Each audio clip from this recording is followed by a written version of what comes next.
Ladies and gentlemen, boys and girls, welcome back to Hollywood After Dark, December 1st, 2022. We're coming in on that home stretch of the year, and my God, folks, what a day. Today is a day that will live in absolute mother effing infamy.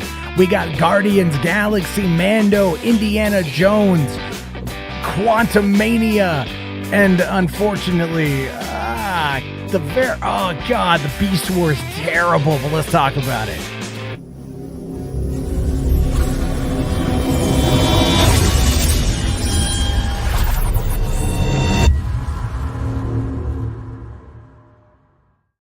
Hey, what's going on, everyone? How you guys doing? Welcome to the party. Welcome to the show. It's Hollywood After Dark, and of course, is it's Monday. I think it's Monday. No, it's not Monday. It's fucking Thursday. Oh my God, I don't even know. I thought it was Monday. Today's been such a day.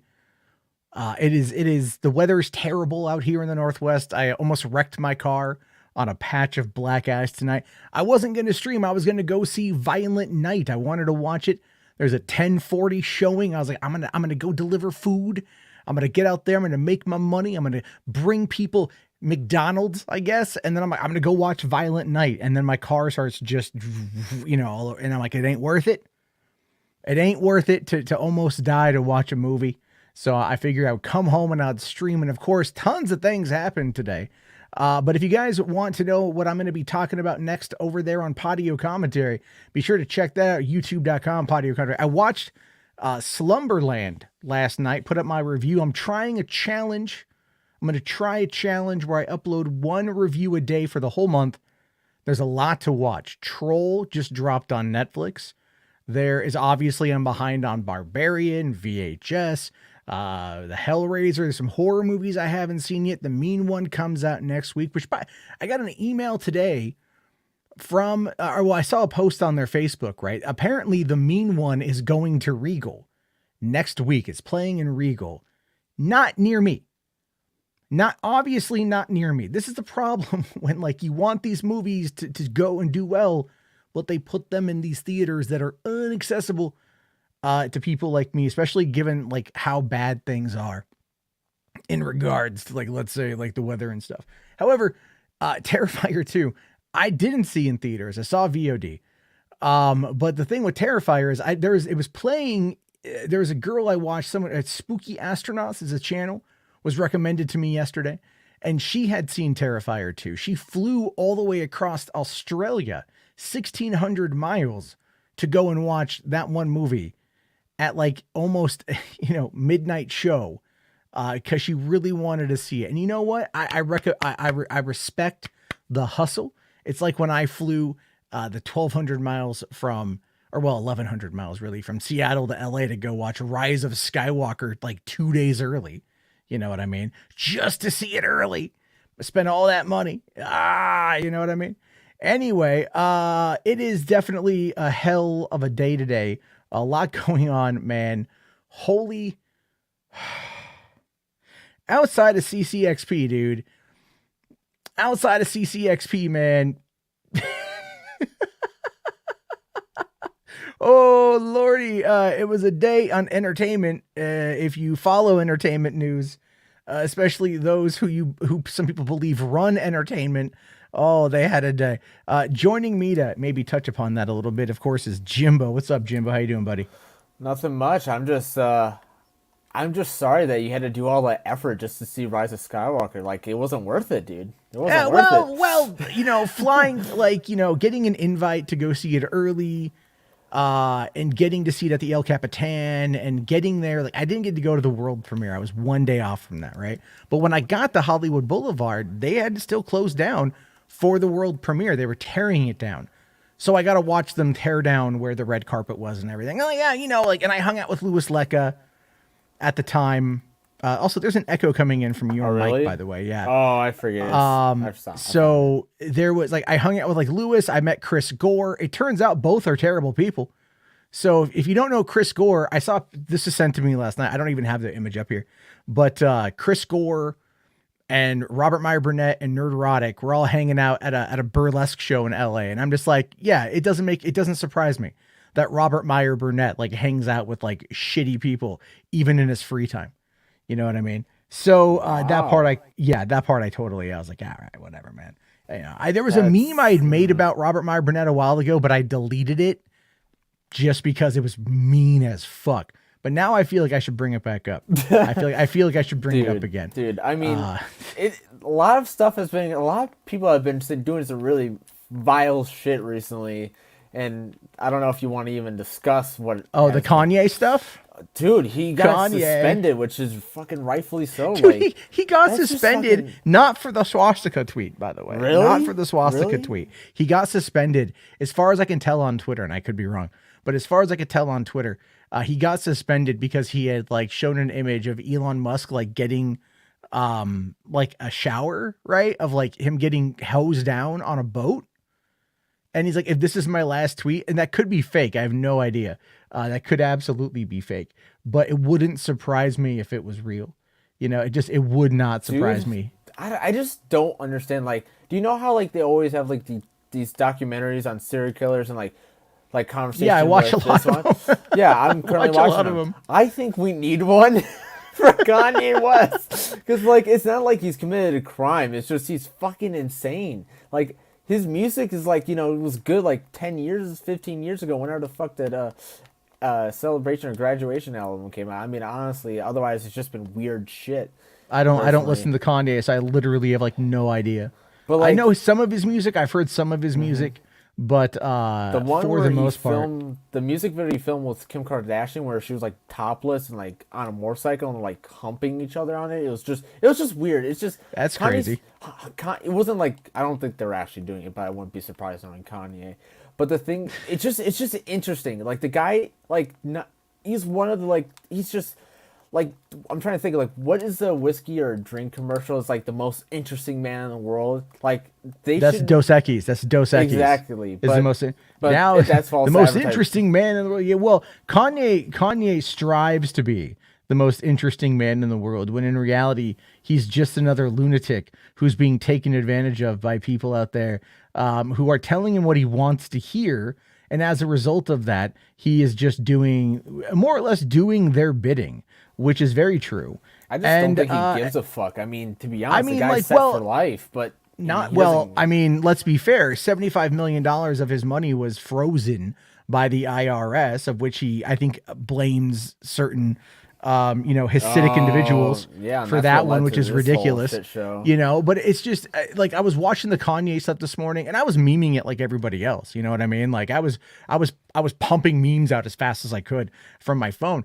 And but I still felt really bad. I still felt bad because like this guy clearly has had issues. But then you listen to what he says and you're like, he seems cognizant enough to know Like, he that knows it's a what he's bad talking about. idea. He believes this shit. He doesn't Yeah, care. it's a real bad. Ralph's double tits here says, it's bad even when Alex Jones is freaked out by what he was saying. Right? That's insane. Like fuck but, Alex Jones, but Jones damn, wasn't freaked bro. out by what he was saying. You have to understand that. Jones was not freaked out by what he was saying. He wasn't freaked out by anything Nick Fuentes was saying. None of that. He will say that as a way to like go, well, I'm a free speech enthusiast. I'm a free speech absolutist. I'm going to let you guys have a platform to speak what's on your mind. Clearly, I don't agree with that. See, that's the thing though, is he knows that what they're he believes it. He's in the same boat as them.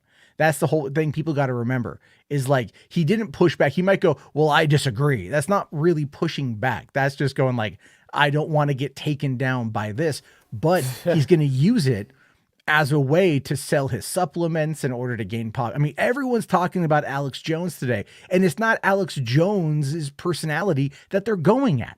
This is like the only time we've ever seen Alex Jones be like the sane one in the room, and Even after he just lost his fucking defamation suit. yeah, oh Like, yeah, that's, oh no, that's even 100%. crazy. But like my question is like, who is this Nick guy that they keep bringing up and keep calling him? Like, is he actually a white supremacist, like a legit, like confirmed white supremacist? I think, or white Yeah, nationalist. Nick Fuentes. 'Cause I don't What know. bothers- that shit. Okay, you're getting more echoes, by the way.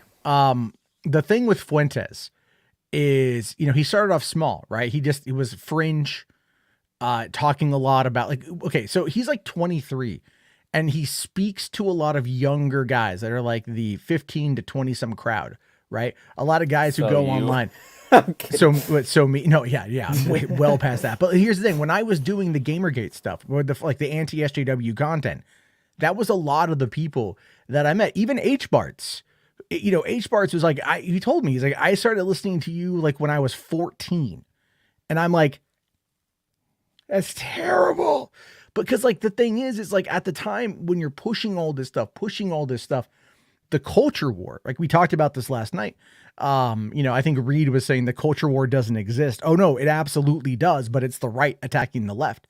That's what it is. And in this particular case, it's just, these guys are just like, someone like Fuentes is going to come out and he's just going to say stuff. It doesn't matter.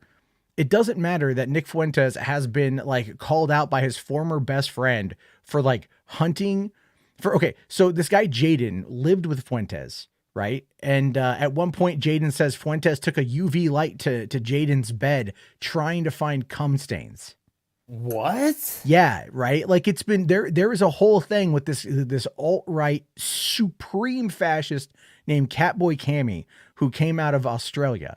And Catboy Cammy flew from Australia, like Fuentes flew Catboy Cammy from Australia to Chicago, where Fuentes was living at the time, with his parents. And they went on like a 12-hour date where they live streamed the whole thing. There's tons of memes out there of people that are just like, find you a woman the same way Nick Fuentes looks at Catboy Cammy. Like there's no way that there isn't some kind of relationship there. It's crazy. What's going on, Saggy? How you doing? I came on for the new Transformers talk, and we're talking about the Kanye. We're going to get to Transformers and how bad that looked in a minute. No. But we're talking Kanye and Nick Fuentes because that's the big news of the day. That's the big news of the day. A lot of people like are talking about that. So I went on camera, by the way. I don't real think quick. That's like other story, especially the Liver King. The Liver King stuff came out. The Liver King thing was funny because I mean, how do you not be on steroids? Exactly. But I just want to quickly point out, I forgot to plug this. We also have Hollywood After Dark Premium, which is our channel membership as well as Patreon. We did do an After Dark stream last night, which was to test out how to watch content without pesky ass YouTube censors, and it went pretty well. We had to think about 6 people watching, hanging out for an hour, had a good time. So it's a nice way to figure out how to watch stuff without having watch parties, without there being, YouTube coming in and just going like, stop it. You stop it. Stop it. Bad boy. No. They do that. So maybe trailer parks will be over there because there will be no fear of that. Just want to I got to pimp that shit. That's how this stuff works. Anyway, okay. Oh, Chris wants to join. Yeah. God damn it. God damn it. Is that Max in hell? It's that's a Escape from New York poster. And Max was just like, I love the tie. The tie, yeah. He's like trying to be strangling. He's trying to be more. He was trying to be more professional. What's funny is I have to say this. So Max is streaming tonight. He's doing this like super retro bro show, this like retro gaming show. And I tuned in for like, as I was driving home, avoiding black ice, right? And I tune in and he's like, him and his guys are talking about like back pains and like going to chiropractors. And one guy's like, I can't have it if a man touches me. And then like, I listened to this and I'm laughing my ass off because I'm like, this is 100% boomer talk right here, bro. This is super retro bro radio. Show. It's boomer talk radio. It's totally, they're just like, oh, I was playing retro video games, but then my sciatica's been killing me, and oh, my prostate ain't what it used to be, and I gotta go get a colonoscopy these days, But hey, man, listen, I paid $200 for this original copy of Mario 3, but goddamn, I can't get a hard on to save my fucking life. It like there's Jesus Christ. Oh my god, that was fucking deep.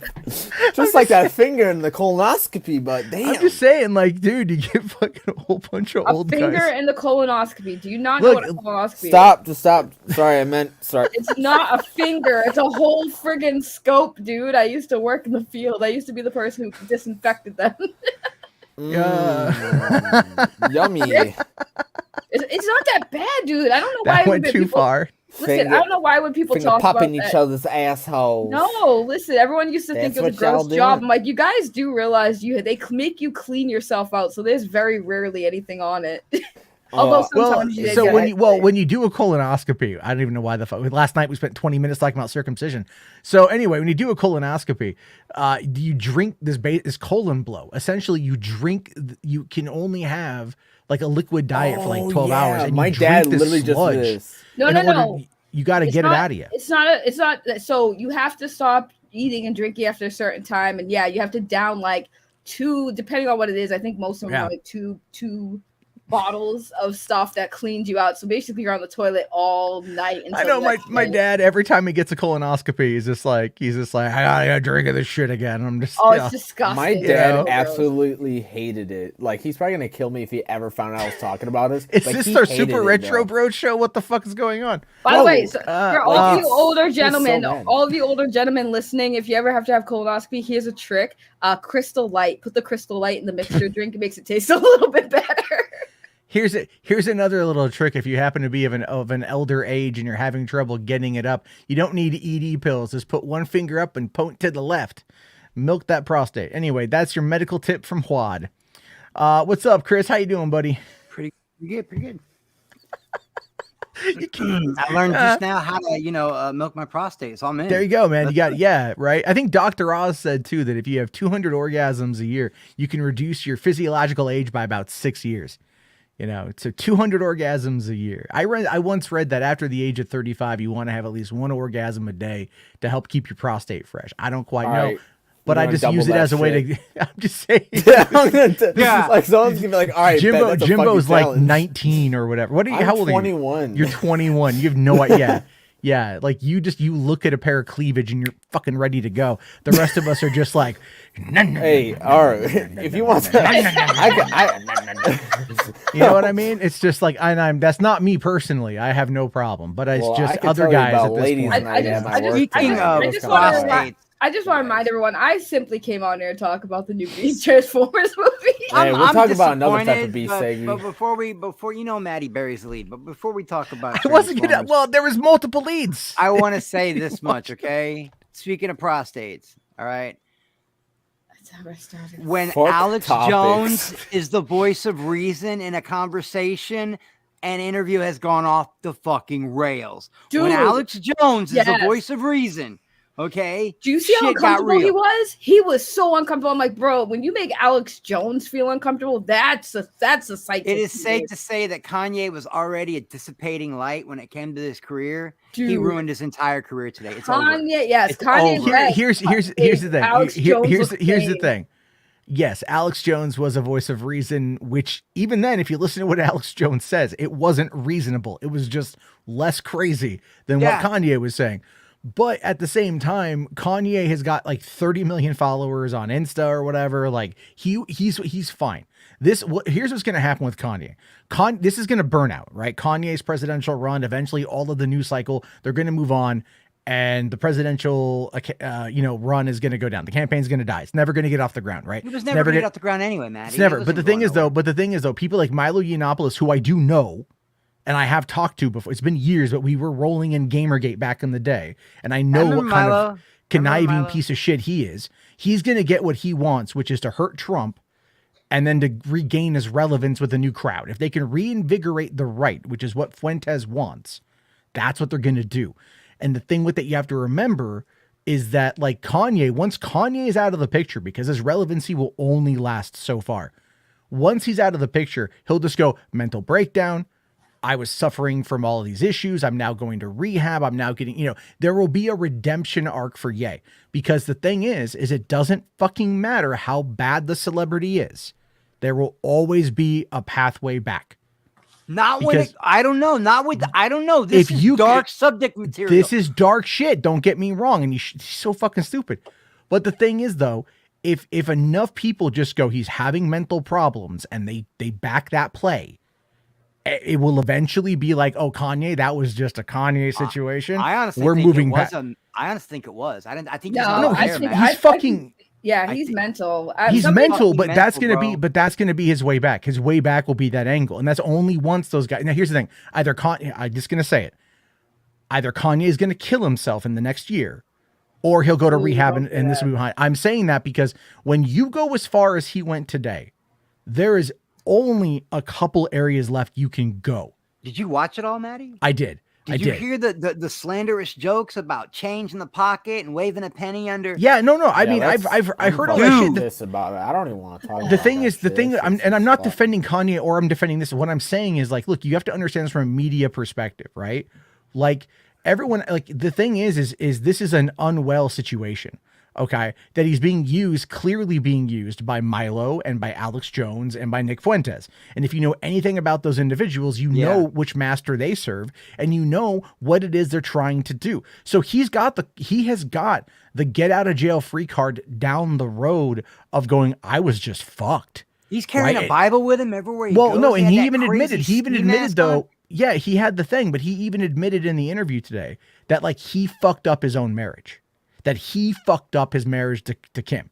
So like that right there, that's what I'm talking about. Listen to what he says. He'll say things like when you kind of cut through the noise and he'll have those little moments of truth where he's like, I fucked up my marriage. So he'll be able to use that as a way to get away from it. I mean, look, here's the thing is, Garrick here says even Kevin Spacey is slowly making a comeback. And Kevin Spacey was the third person. He's just got Mel Gibson ain't never made it fully back. Mel Gibson directed Hacksaw Ridge and that was up for Academy Awards. Mel Gibson, right? Fat Man was well received when that came out. I liked Fat Man. I love Fat Man. Right. He's done a bunch of these, like he's working his way back. They're doing Lethal Weapon 5 that he's writing and directing. Now that Dick Donner's dead. I feel sorry for Kanye, even though he said all that horrible shit. Yeah, I feel bad for him. He's also doing the Passion of the Christ Resurrection too. Is it weird? Yeah, it's actually confirmed that they're writing it. He's talking. He's been talking about it. Is it weird that as a black woman, I'm more forgiving of people like Mel Gibson than I am of Kanye saying? Like, I think that I draw a line at Nazis. I think that is dark shit, Saggy. Like, don't get me wrong, Black history is not that great. You know, slavery was awful. A lot of people got. But I don't know that the Holocaust. Speaking of slavery, really bad. Speaking of slavery, I know that's a hell of a segue. That's a hell of a segue. Charbo, no. Did you guys know? Did you guys see the Emancipation, the new Will Smith movie? Right? They had the red carpet for it last night. And the producer of the movie, like the guy that Emancipation is based on, the producer of the movie pulled out this like original picture that he had of that guy. I forget his name. And he's like, I brought a piece of him with me to the premiere. And then he puts it back. He's like, but right now he's in my pocket along with the rest of my slavery era memorabilia that will go to like a museum or something after I die. So this white dude is hoarding all of this slavery era memorabilia, you know, because he's like super into it apparently. And produced this movie. I bet he is. And then he's like, he brings it like pulling it out like a rare fucking baseball card or something. You know what I mean? Like it's just lost touch of reality in that city. Yeah, it's not just that. It's not noose. Like what the hell kind of friggin' slavery appeal? This is like, some of the cotton. I don't know. It's just like he's made people pay. That's crazy. People right? It's just, weird. But it's they shouldn't have to, Darskipio. They shouldn't have to. There's criticism. And then there's hate. Well, yeah. So we're talking about a group of people that have been going through fucking oppression for thousands of years, man. Wait, Jews can't take any criticism at all, bro. The dude literally said that Hitler was a good person and that he had redeemable qualities. Exactly. He like that is disgusting. He was a mass genocide. What do you mean, bro? His SS soldiers are like the reason why my family's in America. I don't want to get into it, but that's literally why. So anyone defending the Nazis or saying that shit can literally go fuck themselves. That is like absolutely disgusting. And like my great grandparents literally were like realized what was fucked up about Nazi Germany, and were trying to get blacks, gypsies, and Jews out of the country using like their basement, and they made a tunnel, and they eventually got found out and fucking butchered. Listen, the only good my family escaped Germany as well, under our original name Reichman. But that was long before, the last 100 years, right? Listen, the only good thing you could, and it's not even a good thing. The only thing you could say about Hitler was, Yeah, the man was good at convincing a shit ton of people to commit mass genocide. The guy was a fucking maniac. Listen, I'm trying to put on the most concerned face I can when you say that, because I don't want anyone to think like nobody hears. Yeah, no, he was just a fucking maniac. I don't think anyone likes fucking Hitler, The dude. only thing you can honestly she's say air about quoting him, good, you guys. You just can't see her, but yeah, she's air quoting. Get on cam. The only good quality of him was that he could get a bunch of people to kill a bunch that's of not a people. good quality. That is a quality. That is not a good quality. Like, I mean, like, you know, look, look, there are people out there. Had charisma. There are people out there. Yeah, like, look, fucking Ed Gein could sew like a motherfucker. Like, it doesn't, like, it's just, but it's the context of what he's crafting. And you know what I mean? Jeffrey Dahmer could cook. I'm sure John Wayne Gacy made a great clown. Yeah, he was really good at grave digging. You know what I mean? Like, he could really pack him in there. Yeah, I played chess with him. No lie, that's a true. Wait, hold up. Are you fucking serious right now? No, I swear to God, I swear on my family. Yeah, I played chess with John Gacy. It's really I literally just watched the documentary on him about how they removed 30 bodies from his crawl space, and now you tell me this shit. It's kind of weird. I will never understand why anyone would idolize somebody so crazy like Hitler. Dude. Like, I don't understand how anyone could sit there and be like, yeah, he's a good guy. He took out he murdered a bunch of women and innocent women, men, and children because of their heritage. Yeah, that was so cool. It's just like the women idolizing and sending nudes to Richard Ramirez after he sexually assaulted like kids, women. Well, it's like no, what was it? The Menendez brothers. One of the Menendez brothers married a Playboy playmate. You know what I mean? Like, people are fucking There's a word for that. It's called there's a word for people that are attracted to criminals. There's a word for that. I can't remember what it is, but I watched that girl Bose versus the World. Psycho. And she does true crime. Nuts. And she talks Chris, what do you mean? Do you understand? If you guys are enjoying the conversation on Hollywood After Dark, movies to this? please press 1 in the chat and leave a like. Chris, you do realize, Chris, baby Rocket. You do realize that like a lot of like mass serial killers, like the Night Stalker and Jeffrey Dahmer, literally had a bunch of fucking fangirls. Oh yeah, like, no, Saggy. Sending them letters in the mail with nudes and shit. I mean, listen, Ethan Ralph has 2 kids. Okay, I did 13 years in prison. For every one serial killer you guys know about, standards are low. Standards are very low. Listen, guys. I did 13 years in prison, okay? And a lot of those years was behind the wall. That means I was in maximum security. I've met John Wayne Gacy. I've met the I-55 killer, okay? I've met the lipstick killer. I've seen these fucking people. The lipstick killer. Yeah, the lipstick killer was a guy who used to write on the wall, please help, I can't stop. Please stop me. It's a true crime story. Maddie probably knows about it. Bro, I've met some dark people. I went unfamiliar with that one, but I'll look into it. I went to the infirmary, and I didn't know it was John Gacy. And we played a game of chess while we were waiting to get checked out, okay? And they go death row inmates, and 2 death row guys stood up, and it was in Menard Correctional Facility. That's the first time I saw him. Okay, I played chess with them, and they were like, "You know who the fuck that was?" And I was like, "No, I was young. I was like 18." And they're like, "That's John Wayne Gacy. That guy killed like 30 fucking kids. He took them to death." I was like, "Holy shit!" And then I was in Stateville where they filmed Natural Born Killers. By the way, I was there in that same prison where they filmed Natural Born Killers the night they executed Gacy. I was there. Hold up, am I the only one who didn't know that you were in prison? Like, I'm like, whoa, wait, what? Yeah, I did. Oh, yeah, everybody knew. Everybody knew. Let me just quickly point out. Hold on, I have to chime in here. This comment from Zachary. He said the same thing last night. Yeah, we go off the rails, man. It goes off the rails here, pretty awesome. I did want to talk about transphobia. Yeah, no, and I want to get to that. I would love to talk about. I need to educate y'all. But on what? No, we'll get. Hold on. Real quick here, a couple super chats. Jess here for 2 things, but he says I was not able to watch the extra show. Yeah. Unfortunately, because of like the copyright stuff, I have to do it in a way where we can watch it live, but it doesn't archive. If I could figure out how to do that without it being like terrible, we could figure it out. But in the meantime, it's just like a lot of the extra stuff will probably not be saved only because of what we cover in there. And that's just blame YouTube. But thank you for that. And then H-Barts, I see you, buddy. We'll get to that one when we get to the Indy comment. And then King of the Golden State with a $10 super chat, buddy. Thank you. Says, Will Smith did an interview with Trevor Noah, and a lot of peeps pretty much forgave him in that. Kanye, well, there's no turning back for him, Matt. He's done so much. What is he? I mean, Will Smith smacked a guy on live television. Kanye has said bad things. And I saw that interview, and it was a good interview, and I kind of forgave Will. But the Kanye stuff, what I meant was his career's over, Maddie. I meant no, I think his career is over, but like I think gone for a while. Yeah, but here's the thing with that. As long as there's money to be made, somebody will always be propping him up. You understand? Like that's the whole point. And it doesn't matter. Like it doesn't matter necessarily like the ethnicity of the person doing it either. Like it's going to be like, look, here's the thing with today. So today he came out, did all this shit.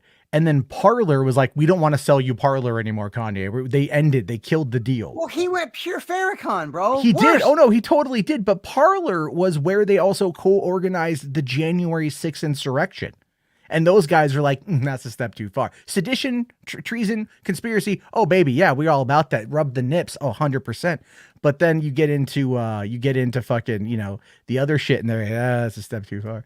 It's all, look, the thing is a lot of this shit's political theater. A lot of what he did today was just stupid and it's dumb. And like, he should just like the thing that I hate about today the most is like no one in his camp was telling him don't.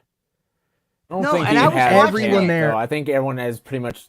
I don't think he listens to them. I think he has people, but it's probably like, hey, don't do this. He's like, all right, bet, and then does it. It's like I don't think he listens to his. He's team. Not all there, Jimbo. I don't think he's. No, he's gone. He's pretty tore. Yeah.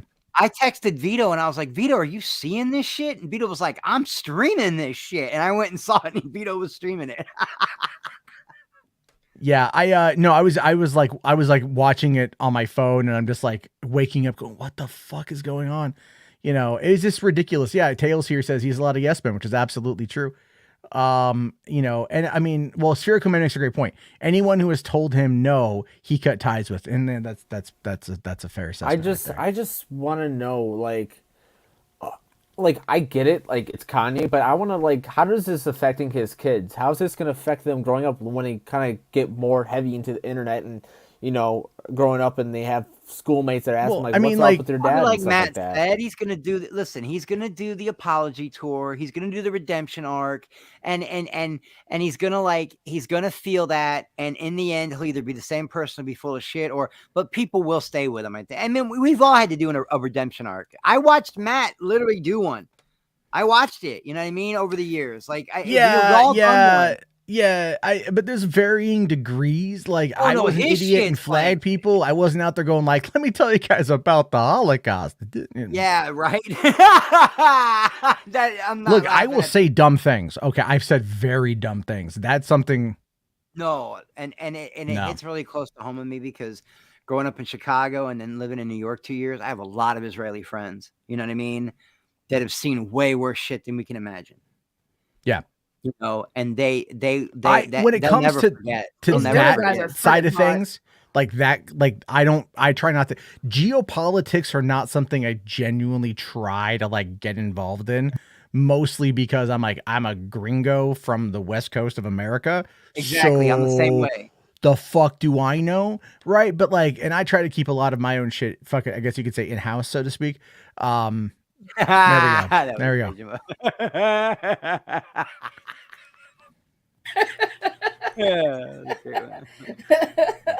Yeah, baby. I'm the same way. Like Brodan and Mac are both black, and sometimes Saggy will be in there, and she's black, and they'll start talking about race stuff. Black, racist, not racist, but racial stuff, and I won't say nothing. And they'll be like, Chris, you're being awfully fucking quiet, Chris. And I'm like, dude, I don't talk about this kind of shit. Talking about racial issues make me very fucking uncomfortable. I'm not a fan. I'm not a fan. I'm not. I like we were. What was it? I was debating Tony over on Max's stream about something. I forget what it was, but it dealt with race issues. And like Devin came in and he's just like, don't talk about black issues. And I'm just like, I don't know if you're aiming that at me, even though I'm on your side. I mean, I don't know. It's crazy. Ashley tries to get me into that shit all the time. Thank you. Like, I'll get to that. I don't want to talk about it. And Ashley's like, Chris, this is how you educate yourself. This is how you learn to talk about it. I'm like, I'm going to. We want to talk about race issues? I'm going to disagree in the most respectful way I can. Let's talk about Marvel. Shut the fuck up, Ashley. I don't want to talk about this Black Lives Matter stuff. I don't understand it, and I don't want to get in any kind of trouble. So just, let's talk about Thor. That's what I do to her. but like, But I just been finding it funny how more and more like leaders in the Black Lives Matter movement have been like caught. Let's with not. fraud. Let's not. We don't need to go that path. Yeah, I don't Let's, wanna you know, vilify let's not. anybody. Like, you know, like Jimbo's like the white. He's whiter than me. You know. I'm not clear, okay. Oh no, you're transparent. You're Wonder Bread as fuck, dude. I've never seen a whiter person than you. It's kind of true. You're pretty white. But I watch your game every day. I love your game streams. You're whiter than fucking white, but I love your games. You're whiter than white, but you're okay. Call of Duty. Oh my god. Aladdin Kolik, I'm with him, man. I'm with him. When I said, I just think that like Ashley is a part of that, and she has marched and protested, and she tries to talk to me about it, and I always tell her, Ashley, it's gonna fall on deaf ears because I won't understand it. I'm gonna say something that's offensive, and it's gonna come out the wrong way. You know, it just, you know, it's just I don't like to talk about anything that involves racial stuff. You know what does make me mad though? No, I can't even segue into that. Never mind. Let's not like let's like. All right, are we talking about Transformers? We're not. Can we pump the brakes a little bit? I came for the Transformers. I blame Saggy. She's the one who started this. I didn't even do nothing. It's I all literally Saggy's came fault. here. Well, let's just be honest. The Kanye stuff is a hot topic, and it'd be stupid. It is a hot topic. You know You know, It's all the Liver King's fault because he transformed the world and then lied to everyone. It's all right. I can't believe anybody believed that, dude. The thing is, you have to. The crazier the online thing is, you expect it to be relatively fake or manufactured, right? Like a lot of what you see is manufactured. People, you know, when I was supposed to tonight, I was supposed to go and do a charity event. I was going to film a charity event, and they wanted to do like a fundraiser to like raise money for a new kitchen, and they wanted to do it in the vein of that show Chopped. Right? They wanted to do their own version of Chopped. Chopped, yeah. And I'm like, okay. So I go and I watch it, and I'm like, oh, it's a reality TV show. And I'm like, fuck. I'm like, it's just me. I can't do a reality TV show type shooting style. You know, that doesn't have me have to spend fucking, you know, years editing something. Because I had a buddy of mine who worked on Kitchen Nightmares. He was an editor on Kitchen Nightmares, and he goes, he's like, each episode was roughly about 4,000 hours of footage that they had to sift through and cut into 44. So think about that. Like, and I'm like, that's ridiculous. That's ridiculous shit. So I'm just saying, it's like, you know, people don't understand what goes into this stuff and what goes on behind the scenes and how a lot of it is kind of manufactured and how a lot of it is overblown. Like I'm saying, the stuff with Kanye right now, what we heard him say was bad, but he can still play the underdog card later on and like go for a redemption arc, and people will largely go with that because at the end of the day, we like that. We prefer underdog redemption arc stories if there's actual redemption. I would love to see it. I am from Chicago, and I listened to him when he was underground. There was a time I loved him, man. I loved Kanye. And then I watched him systematically destroy himself over the past couple of that sucks. And that's, I mean, like that he's been doing it for a while, but apparently years, apparently, because the more we find out that like, you know, he's had a pro Hitler stance for quite some time. You know, he's had apparently like he was showing people like within his his employees or people at Adidas, like showing them images of Kim Kardashian. I don't know if it's images from her sex tape with Ray J or just other things that she has done, but like he was really into that sort of thing. And so I think he's a really conflicted guy that like got some, you know, like he got some really bad shit, and now he's just being ridiculously stupid. It's crazy stuff. Well, he's spun off into madness so far, Maddie. He believes that his mother was assassinated. Didn't he say that about his dad too? Like she went in for plastic surgery, and the anesthesia fucked her up. It killed her. It's a sad story. No one should lose their mama, but that's what happened. And now he's starting to tell people that she was taken out on purpose. Yeah, he's he cray. Yeah, he cray. He cray. He's been there for a while, you know what I mean? But anyway, Ryan Hartwell here, dude, right? So how about them Transformers? We're only 40 minutes into the show. We had 3 big trailers today, Matt. 3. There was a lot, a lot going on. Just as a quick aside, because I'm going to pimp my own shit here for a second. I did just published the Slumberland review. That's on Podio Commentary, so that's live. People out there just trying to build that up, get that up to. I just watched your Podio. It wasn't Slumberland. It was what's some before Wednesday. That?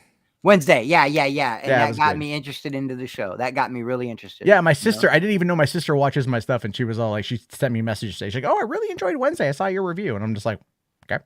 Catherine doesn't age. This is the best I've seen Catherine Zeta-Jones in a long time. She since ages. like Entrapment. Okay, I mean, she ages, but she looks. It ain't Entrapment. Don't even trip. Dude. Don't even trip. You're just like Entrapment. She is fine. But Christina Ricci, that she doesn't age. She's great. I like her quite a bit. I'm gonna get so much hate for the things I say about this trailer. I'm gonna get a lot of hate, man. All right, let's see here. Okay, yes. I already started getting the connection issues from fucking StreamYard as soon as a trailer comes up, man. By the way, the name of that Porsche is Mirage. Hmm. It's not Jazz. I thought it would be Jazz because in the Gen 1 cartoon it was Jazz, but no, that is Mirage. And I guess watch the trailer and I'll tell you. I have a big complaint. Redemption arc for Jazz after he got ripped apart by Megatron. Ripped apart by Megatron. Yeah, I was hoping it would be, but like I was thinking that too, but I also thought it could be that. I just want a redemption arc. All right, let's give this a go. Let's see. 7 million views. Maybe it's better the second time. Yes, Spherical Man. Yes. Yeah. I love they got Big Pop in there though, man. That's Step cool. up. Kill you.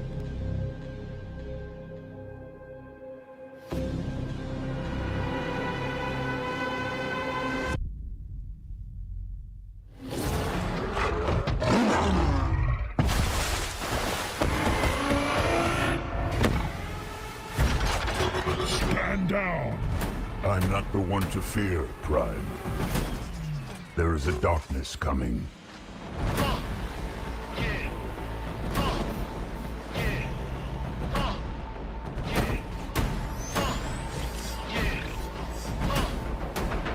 It was all a dream. Pull over! I'm not driving! And if you don't know, now you know.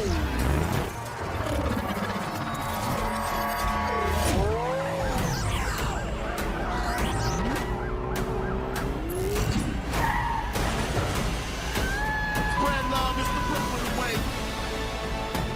And if you don't know, now you know.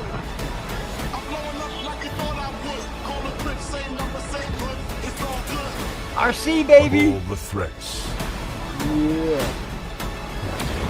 from both your past and future. It was all a dream. You've never faced anything like this. Let them come.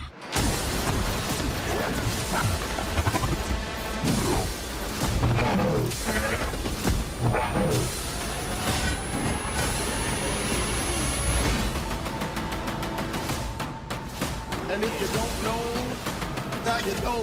This can't be real. This can't be real. Oh, it's real.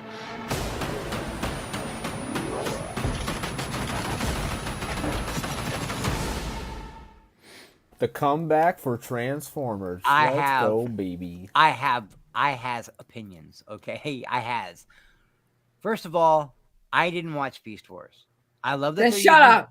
I love that they're Wow. using the Gen 1. I love that they're using the Gen 1 Transformers, but why are you mixing genres, man? What is that about? Why is there a giant because oh fucking my gorilla god, in my Transformer movie? Because oh my god, see that's why I said you. That's why this you is need why to you need to watch Beast the Wars. original. The original Beast Wars. First of all, the gorilla that is Optimus Primal.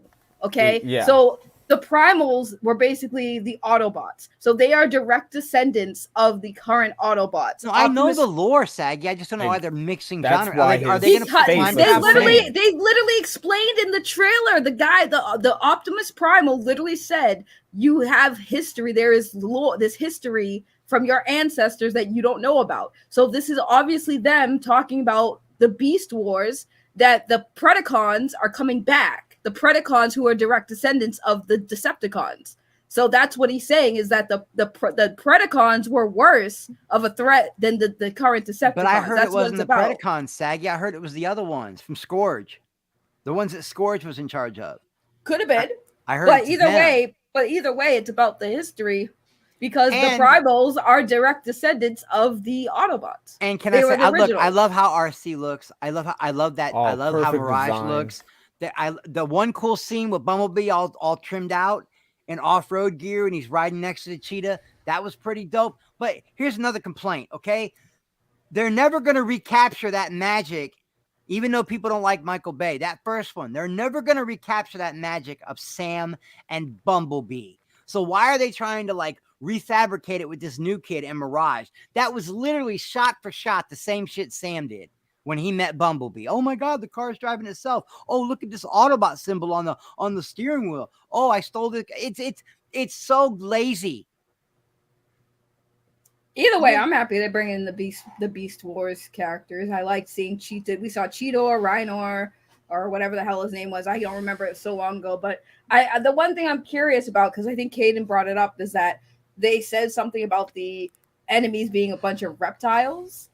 I'm just like, why would they not bring in the Predacons? Because the Predacons were literally badass. Battle the Maddie's really reptilians. yawning. Listen, but that being said, and then I'm going to shut up and let everybody else talk about. That being said, I will go see this movie. It does seem like a prequel and a sequel after Bumblebee. I loved Bumblebee.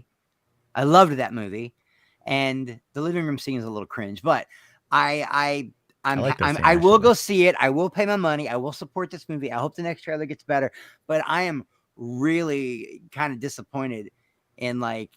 I'm afraid this movie is going to be jumbled, Matt. It's going to be convoluted. I like it because, first of all, I haven't been excited for a Transformer movie since the first one.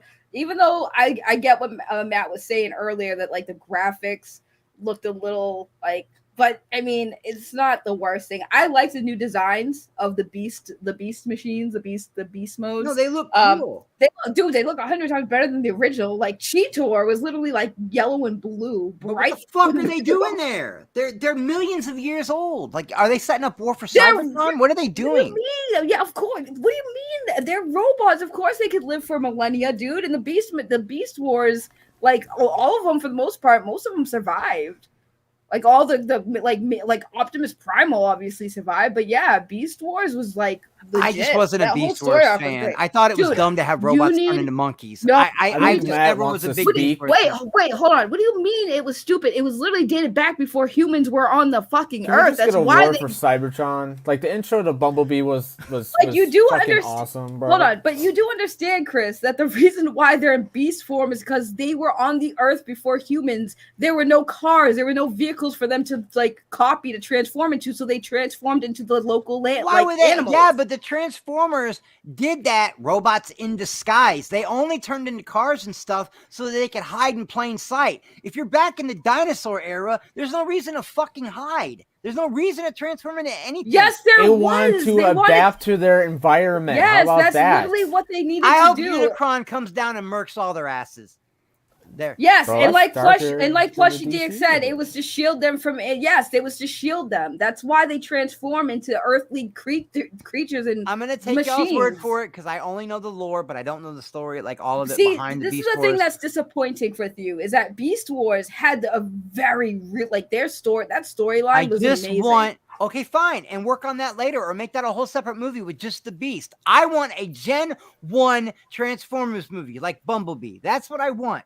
I don't need a bunch of monkeys beating on their fucking chest or a cheetah. Even that cheetah scene with Bumblebee looked pretty fucking dope. And everyone's telling me, Brodan's trying to tell me this is different continuation. It's not part of the original lore, and it's not a sequel to Bumblebee. Then why is that the same Optimus Prime that was on the bridge almost? And why is Bumblebee still a fucking Camaro, a 79 Z28? Why is he? If it's not the same, they should have just left him a love bug. This whole thing is mainly about the beasts. Clearly, it's mostly about the Beast Wars characters coming into this universe, and that's probably what the focus is going to be on. I think that they look actually amazing from what they were working with, because, like I said, if you saw the original designs of the Beast machines, they were not that great looking. I really hope it's if you want to make me really happy, give me a little tiny bit of fan service. Here's what I want. I hope this movie turns out good. I hope the next trailer's better. And I hope we get a Haley Steinfeld cameo with Bumblebee. That would be amazing. Bro, Transformers is not all about Bumblebee. I'm so like, when did it become all about Bumblebee? Listen, whoa, time out. Don't paint me in that corner. I think look, if I made a top, they've 10 made list, the movies practically all about Bumblebee. I mean, he was more of a core character than Optimus Prime was in the originals, because he was our first interaction with Sam, and they were the party. They were the group. Yeah, exactly. And they were the buddies. It, but still, so, and then we get the Bumblebee movie where he just did the exact same thing with Haley Steinfeld in a much worse he didn't do the exact same thing. Stop it. He did. They were like buddy and whatever, and just it was, again, Bumblebee was a bad movie. But look, I'll watch it again. Ow. I felt that in my heart, Matt. You didn't like Bumblebee. I always forget you didn't like that movie. Look at the designs of the Beast. And I love Optimus more than I love Bumblebee, by the way. I think Optimus Prime is the most noble. Look at Bro's arm. Listen to me, man. Can we acknowledge the fact that the Transformers as we know them was created in order to push a fucking toy? Oh yeah, that's what it was. And cars. And they've done a good job. They've done a good job. Look, I like Transformers. This movie, I'm going to see this movie, okay? But the trailer was it was a jumbled mess of a trailer, okay? It was just like, let's speak in like one sentence lines to get, it's a teaser. It was a teaser trailer. Exactly. It was a teaser. Give me the story trailer. Sell me on the story. The biggest problem with Bumblebee is that the story was bad. It was not a well-written story. Performances were fine. For the most part. John Cena shouldn't have been in the movie. But like, I should say John Cena should not have been playing who John Cena played. Because he was good for comic relief. I mean, he shouldn't have been the comic relief though. That's the whole point. Is like, he's like the stoic hero, not the comic relief. The comic relief would have been like a tech guy to go along with him. Or he would have been like the comic relief to go alongside Bumblebee. Or something like that. He was not the guy to be that kind of comic relief. He's great in Suicide Squad because fucking Bloodsport is so serious. Rick Flag, so serious. Okay, and then here comes Peacemaker, this super serial guy that's really not that serious, but he overcompensates. So it works for that line of storytelling. But what they did in the Bumblebee movie with his characterization was terrible. Now, to go back to this movie, I never cared for Beast Wars, to be honest with you. It was never my jam. So for me, I don't have any connection to Optimus Primal or the Predacons or whatever the fuck they're called. But I will say this though. I will say this though. I will go and find, like, if anyone can recommend a good Transformers Beast Wars lore video that would explain things in a concise fashion, I'll check it out and to get an idea of what they could be doing with this. My problem with the Transformers franchise is that they don't know the direction they want to go because they fucked up the Michael Bay movies past number 3. I mean, 4 and 5 were just 4 and 5 were whoa. horrible. I like 3. I legitimately enjoy 3. I thought the Dark of the Moon was actually pretty dark. Like as far as movies go. It's one of my favorites. Here's the thing though, right? So I saw somebody in the comments, this goes along with what you said, Matt. Now, I watched Beast Wars. I even watched the second one, which was probably, I didn't like the second one, Beast Machines, which was a direct sequel, Beast Wars. But Beast Wars, even though visually it looks cheap and bad as hell, especially in the time, even then it still looked bad. Yeah. But with that said, the writing was amazing. The story was amazing. They actually I heard that Saggy, I heard that the stories were good for Beast Wars. I actually heard that they also in Beast Wars gave us the origin of Unicron and the Autobot version of Unicron, the good one. Yes. So I would like to hear that lore. The thing with Beast Wars, which was really good, is they touched on a lot of stuff in Beast Wars, and I like that actually they even converted some of the bad guys into good guys. There was love stories with some of the characters. It was a really good show. Well, here's a question though. Did anyone see the War for Cybertron on Netflix that came out like 2 years ago? I did. I thought it was great. I've been thinking about watching it, but I'm just like, it's really good. It really tells a good story. What weirds me out though is like I know Peter Cullen is getting up there in years, right? And so it's kind of like, and I feel like they always have to keep going back to Optimus. And I love Optimus. I'm not against that at all. But I just kind of feel like the issue here is that like they don't know where to take the franchise, which is why when you talk about Bumblebee to most people, they go, man, I see, here's that. I criticize the movie. And then I always hear, but the beginning was really good. I'm like, yeah, the beginning is what people want. The beginning is we do not need a fucking live action Transformers movie. What we need is a full CG, high budget, Pixar level Transformers animated film. Because that is what people will go see. That's what they ultimately want. I'm just saying, like, No, like this would make big bucks if they made a full feature series of this. In '86, I went and saw the animated movie, Matt, and I still have the VHS and the original copy that I bought from I had that on VHS, man. Yeah, I gotta watch it again. It's been a very long time, but like I was looking at screenshots of that earlier today. People posting them on Twitter. I was like, the fucking animation looks amazing for the '80s. It's just amazing what they were able to do with that, especially it with, had an anime vibe. It felt like anime. It felt like that's the problem though. Is like they beep wrong again. Shut the hell up.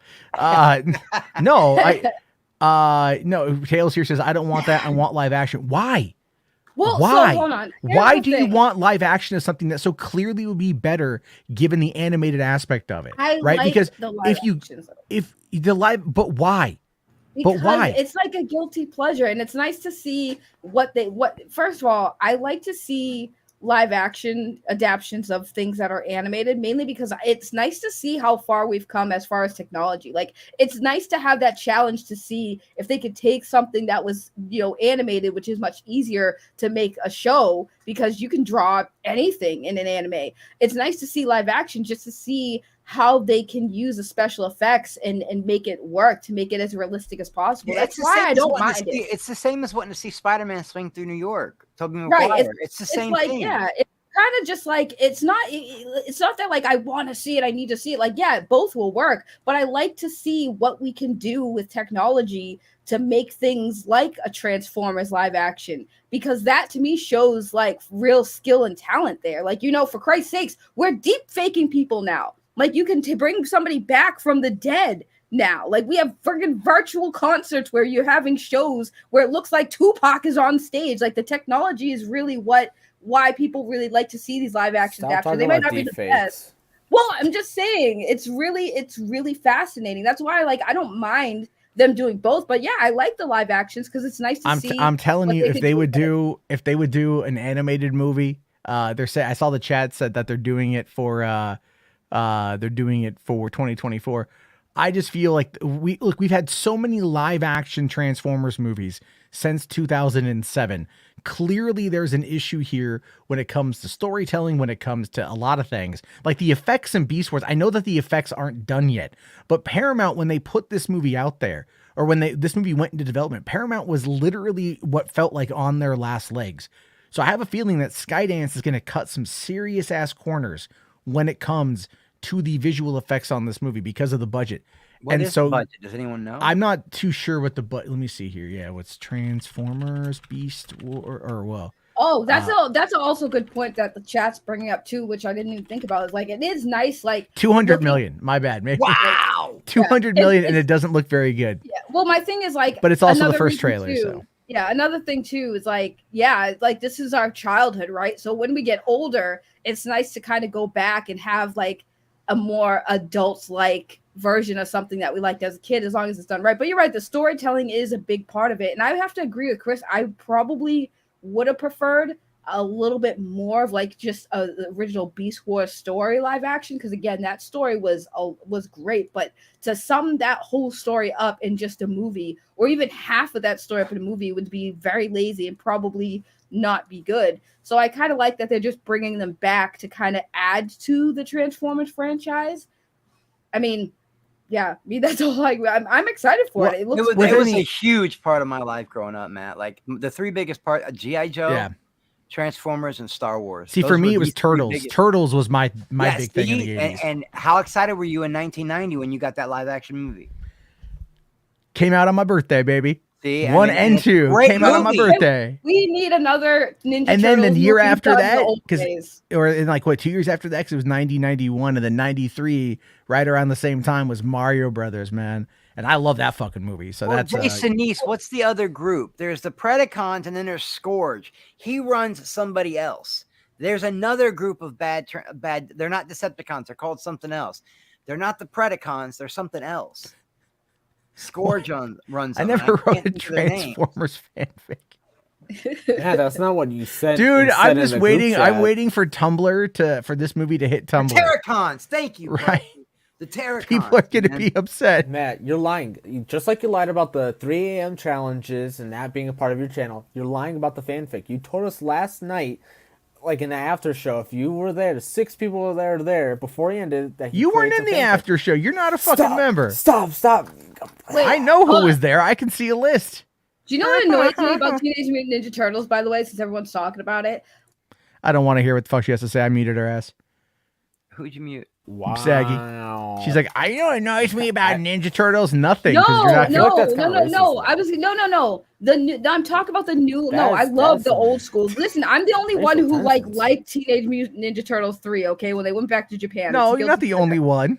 Well, It wasn't I'm as good as the- 1 and 2, but it wasn't like No, the it worst wasn't. thing I ever. enjoyed it. But my thing that pisses me off about Ninja Turtles now is like, if they wanted to make that stupid live action Turtles movie they did, I'm like, dude, the best. Why couldn't you just opt out for the suits, dude? That would have been great. I didn't Just even opt hate out the for Michael suits. Bay Ninja Turtles. They were No, okay too. I They were actually good. just watched Out of the Shadows for the first And time we a couple finally weeks got ago. the van that those I demands. just- We got I And everything. we just got want- Bebop and Rocksteady and I Krang. want them back in the suits, dude. Shredder Those- looks so those fucking suits- dope in the Michael Bay ones. Like that's the only thing I could say. Like they made the the man only- dope. Listen, the Michael Bay one was okay, but I would have preferred if they just had them in suits and Well, not CGI. Megan Fox as April is Yeah, not but my favorite. they nailed. You Listen, they nailed Raphael. Michael Bay nailed Raphael. He's always been the big brother. He's always been the protector. He's always had the hot head. He's my favorite turtle. Everybody else likes He's my favorite Michelangelo. turtle too. No, I In like the TMNT from 2007, I think they had that dynamic really well between Leo and Raph. Yeah, Because I just always watched that one loved- again recently too. And Do you yeah. know always what's loved funny how Raph about felt Ninja like he had to Turtles? protect his brothers. Matt, did you remember the TV show that they had on the Fox around the time with Power Rangers? They even had Ninja Turtles in a Power Ranger episode, but they had the live yeah, action. it was like a live action Turtles one. Yeah, that and was they had the later. female, and they Yeah, had the that was female Venus. turtle. That was later. Yes. That was like I think that was like That was the early one with 2000s or Buffy. whatever. Buffy did one of the voices. Yes, and Yeah, Venus Buffy was in there, and it's funny if you look. Michelle Gellar. Yeah, if you look up the character that show, oh, the creator hated Venus. They made her not canon because he hated her so much. And it was weird because she was technically related to the Turtles, but also the love interest for the Turtles. So it was really weird. Some Tales weird- from the Hood. I agree. I do agree. I do like the Raphael from the original trilogy better, but Michael Bay nailed that relationship between brothers in that movie. That movie, for as goofy as people thought it was, had a lot of heart. Those Michael Well, Bay. I mean, turtles. yeah. Well, what I enjoyed about Out of the Shadows was like Splinter just fucking like talks a ton of shit to Leo, right? Basically, like pull your head out your ass, lead. You know what I mean? And like, yeah, dude. I mean, Raph's always been my favorite, but like Leo sometimes needs that talking to. Like, you just need to shut the fuck up, bitch. Yeah. You know? And plus the original trilogy, let's keep it real. They gave Raphael an Italian accent. You gotta love that. You gotta love that if you're a fucking I just wish you're a they Dave- would do Damn another one. it! I wish they would just do another one where Just they're in do the it. suits. And That's Casey all I Jones want, looked the amazing. suits. Did he What not? in the original? The original or trilogy, the original yeah, Casey yeah. Jones Well, was the great. original, yeah. I mean, really, the first movie. I mean, he popped up in the second one, but That like, guy went on to do Law and Order and all that. Yeah, shit. He became, yeah, like a super serious fucking- actor. But I just Christopher Maloney. I just remember like you got to know what a crumpet is to play cricket. I just remember him. I'll show you, and he knocks the shit out of Raphael with a cricket. cricket. Yeah, it's just. I mean, I love it. He sneaks out and he goes and watches Critters. What the hell was that crap? You know. Let's see. Ryan here for 5. Thanks, buddy. Says the 90 movie had at least had practical effects. Jim Henson all the way. We should watch that one night in like a fucking after stream because I love the Listen, original movie. It's so The good. 1990s Ninja Turtles made Vanilla Ice actually have good songs outside of Ice Ice Baby, dude. The All I Ninja remember rap. is that Oh my Go god. Ninja thing. Go Ninja. Dude, go oh no, Ninja, right. go Sorry, it was Ninja, Elias go Koteas. Ninja. Right. Rodney was right. I was wrong. I wasn't. Yeah, I was wrong. Yeah. I like that dude. I like everything he's ever been in almost. Yeah. Ninja. Right. Yeah. It wasn't. Yeah, I got it wrong. I got it. Yeah, he was. But yes, I agree about Vanilla Ice, dude. When I saw Turtles 2, I was already a Vanilla Ice fan, by that, because you know when that album dropped in like '89, I had the cassette, right? And or was it '91? It was like whenever that album dropped, I had it. 91. 91, okay. Yeah. And you know, and so when that dropped, I went out and got the soundtrack just to hear, you know, go ninja, go ninja, go. I had that right? song. Like Go you ninja, got go it. You're like, ninja, I want to hear this again. And then of course, like there was like a flip book that they had of like the opening fight scene in the mall with the Foot Clan of like Leo fighting some of those guys. And I had the flip book just so I could watch that stuff again as a kid. I you know, perp minded here. Something you shouldn't say out loud is that you're a Vanilla Ice fan. Hey, listen, dude. He was huge in 90. Yeah, you couldn't stop. 4 days from white today. rapper. 4 days from today will be 15 years since I saw Spice Girls in concert. And not a fucking day goes by where if I don't think about it, I don't wish I could go back and see him again. I won't lie, Matt. I'm going to give a confession right now, and this is a dark one. Are you guys ready? I paid money to go see Cool as Ice. I paid money to go see I rented it And at my dad's house. Horrible. Oh, it was yeah. Like I remember I was like at my dad's house and I went to the video store and Cool as Ice had come out and it was like right there and I was like, oh, They made it look so cool. There was Vanilla cafe racing Ice. bikes and shit, and Yeah. Vanilla Ice was huge at the time. Dude, and then, like people were buzzing like the lines in the side of their head at the time because Vanilla Ice did that. oh yeah, I did it. Like and the I did eyebrows and the right. I didn't do I never did the right eyebrows, eyebrow, but I yeah. did the lines on the side of the head when I But was the a kid. right eyebrow was a gangbanger thing. You know what I mean? Yeah. It was, Listen, it was say what y'all want about Vanilla Ice. He was listen, in that decade, it was ballsy to be a white dude who came out as a rapper. Okay, that was ballsy. And then When of you course had, a couple like, years gangsta later, rap- the best rapper of all time came out, Eminem. So Right. you know. And I'm telling you, like Vanilla Ice was ballsy back then. He was like, "Yeah, I'm gonna be a rapper," and everyone's like, "Okay." It's a conversation for a different time. It Matt. is, I it don't is. know. That is a great idea. And maybe the GOAT, but I will always M's go the- Tupac. Always go Look, Tupac. Tupac was dead at the time. Okay, so we gotta, you know, and don't get me wrong, I love Pac. I do. I love Dre. I love Snoop. I love NWA. All the Death Row back in the day, dude. Fuck yeah. All those songs we even can't fucking sing along to even- anymore, Matt. Even yeah, Fuck Canceled. Suge yeah. Knight. But even Lady Rage. All right, Afro Lady of Puffs Rage was a was fucking amazing. was Yeah, a I fucking great remember- track. I had like that shit as a kid. You know, like that's the dude. It's the thing is fucking suburbanite white kids, man, made that Listen. shit go platinum. This is This is my true. hot take. My hot take of the night. Vanilla Ice paved the way for white rappers. I'm sorry, he did. He did. No, you're not wrong. You're not wrong. did. But I think it was I mean, again, like the way Dre produced M is a big factor, you know? So that's a big, anyway, we get on that one. But here, but Garrick for $2, man, thank you, says, what do you think of TMNT 3? Is it really that bad? It's not good. It's not great compared to like the other ones Yeah, because it's just- they it's go just back the in time. weakest. It's just the weakest But it's a installment. fun not movie. great. It's a fun I mean, movie. It's good if you're really big into Japanese culture, which is why I love that one because I am big into Japanese culture, and it was cute. It had a lot of cute moments, and the storyline was pretty simple.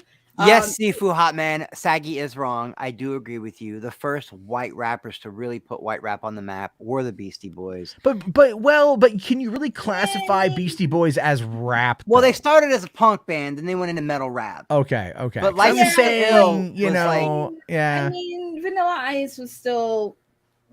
I would say Vanilla Ice was because nobody Okay, really whatever. considered Beastie Boys rappers back then, though. I mean, like Beastie Boys are great. I love. No, they're Beastie great. Boys, No, so. Beastie Boys are amazing. Don't get me wrong. But back in those days, like I said, you have to look at the history of music. And, you know, there's actually, how about this? Instead of going on about it, because we'll talk about it all day, there's a show on Netflix that literally talks about the history I've watched of all music. 4 seasons, baby girl. I Yes. know what you're getting ready to Yes, say. they I've talk watched all about 4 yes, they seasons. talk about the history of R&B and rap music, and they do talk about, you know, Beastie Boys. They talk about Vanilla Ice. So Oh, Matt, they- it's good. They talk about New York and then how it went to the South and how Southern rappers weren't getting no respect, like Lil Wayne and all them, and how they kind of took over. They talk about Diggable Planets and people like, but it's a great series. There's 4 seasons of it, and it's amazing. My favorite one was learning about Boys to Men and kind of how they fell off, because I never really understood how Boyz II Men fell off. I just thought they got too old to couldn't be considered. My boys. favorite was the when they I talked about Staten Island and they talked about how Wu-Tang was coming up, people saying, put us on an album, we're good. And everybody would just look at them and go, there's 9 of you motherfuckers. By the way, 9 guys. Limp Bizkit, though. You gotta love Limp Bizkit. Hold on. Wait a minute. Spoiler generation. Spoiler, boy bands officially killed R&B boy bands back in the day. So Boyz II Men was basically taken out by, Backstreet Boys and NSYNC. Yeah, Boyz II Men was awesome, right? Boyz II Men was great. A Tribe Called Quest was great. Yo, bro, mother's milk to me. Don't even say Tribe Called Quest again, man. I'll sport wood. That they were so fucking good, bro. Them, De La Soul, and Diggable Planets were so different. Yeah. Man, bro. Man. There's a lot of good stuff back in the day. But anyway, let's get we can. So what's hold on, Mladen here says TMNT pitch adapt the Last Ronin. There's actually a fan film. They did a fan film of Last Ronin. It's out now. I haven't seen it yet. Fucking great. I've seen clips of it on TikTok. So yeah, where does Insane Clown Posse fall into the? We're gonna look. I don't want to. Eminem. Yeah, this is a different stream, bro. Murdercore. I hate killed their career. Eminem killed their career, bro. Here's the thing. I will say this about Insane Clown Posse. They may not be as mainstreamish as they once were, but you cannot deny the efficacy of their brand. The loyalty of their fan base. Their fans are the Juggalo Army, even though they were designated a hate group by the FBI to the point of where they tried having a million Juggalo march a couple of years ago to try, they wanted to descend on Washington to get the classification changed. But I always thought it was really funny when they went from the Great Milenko to Finding Christ. Yeah, that was always a weird one for me, but it was still funny nonetheless. So. But yeah, dude, look, the Great Milenko as an album, I love the Great Milenko as an album, right? I do. I think it's a great album. Before that was where the guy keeps calling and threatening to off himself, and Shaggy's like, "Do it, pussy." I was like, "Damn." Or the netting game, right? Yeah. Great Milenko, ah ha ha ha. You know what I mean? Or there's a really good tracks I think on that album, and then after that, I think they had "Fuck the World." "Fuck the World" was their next their other hit, and then nothing until "Miracles." And then Yes Mars, yeah. And then everyone just made fun of "Miracles." Magnets. How do they work? Oh my god! It was so fucking funny. Even Jon Stewart was making fun of them on the Daily Show back then. But all right, here, Garrick for 5, thanks, buddy. Says, which 80s cartoon would make a great movie? Thundercats, Mask, or Voltron? All of them. All of them. But the best, Voltron, yeah. I would go. Okay, so I didn't see the Netflix new seasons, but I know those are really well received. Oh yeah, they're really well done. They're good shows. And so on that front, I would say, yeah, probably Voltron. But dude, if you could do a fucking Thundercats, you could nail a Thundercats, not that fucking Cal Art shit they tried coming out with a couple fucking. I got years a question. You're doing Thundercats. I got a question. Okay, just real quick. Fan cast, Lionel. I mean, come on, everyone, dude. Brad Pitt's the best one for it, right? But for Lionel. I mean, I didn't even think of Brad Pitt. He might actually make a great Lionel. I didn't even think. I was gonna say Skarsgård. Oh, you know what so I mean? you've never seen the Thundercats fan trailer, have you? No. Oh shit. All right. I'm gonna bring that up, and then we'll do Indiana Jones, and we'll go into Guardians. Well, I was gonna say too, while you did that, somebody already typed it in, but Chris was going off about Thundercats. But if you want to see Voltron, just look at the Power Rangers movie. They've already done it. Voltron was a Super Sentai. I mean, she's not wrong. I loved. Listen, I did not want to go see it. My mom made me bring my little brother, and now after everything that's happened in my life, I'm so glad that I did. And I remember watching that Ivan Ooze movie or whatever with my brother, and watching the stunt coordination, and it was so well done. And I remember elbowing my little brother because I didn't know shit about Power Rangers, and I was like, man, why is Adam always getting his ass kicked? Through the whole movie, Adam's getting his ass whipped through the whole movie. No, and now Tommy, rest in peace. Oh my God, Tommy's gone. That's really sad, man. Yeah, that definitely sucks here. Okay. H Barts, I see you, buddy. We'll get to that here in just a minute. I'm just gonna show this is the Thundercats fan made movie trailer. This is 13 years old. This is one of the amazing. This is one of those trailers. Chris, I can't believe you've never seen this. No, I never have. It's crazy. Okay, this fun fact: fans make the best films, and I really wish they'd start hiring these people, man. Hire fans, hire fans. That Star Wars one with Vader and Obi's really great. Yeah, there's a lot. I've seen this. This was so good. Yeah, this is. Good. This is one you'll like it. Old school shit. It really is. This is the mystic sword of omens and the source of our powers. The Eye of Thundera. The nobles gathered here, Panthro, Chitara, Tigra, will be teaching the skills you need to rule wisely and well. Thundera What the hell? is How'd they do gone, that? but the code of Thundera will live as long as you, as Lord of the Thundercats, carry it in your heart.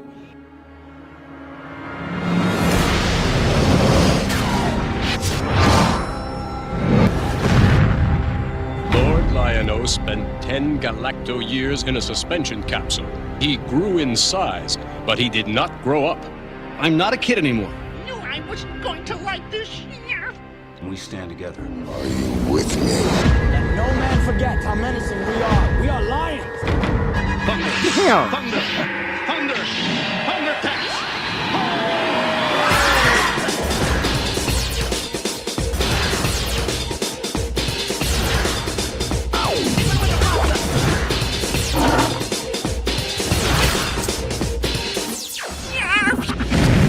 Ancient spirits of evil, transform this decayed form to Mumra? Is that Mumra?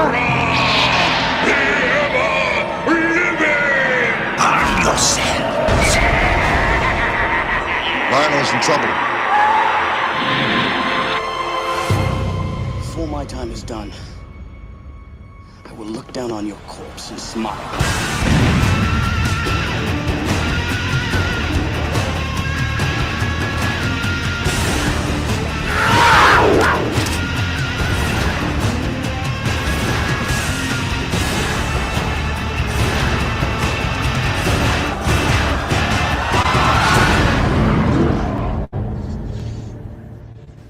It's an animal thing.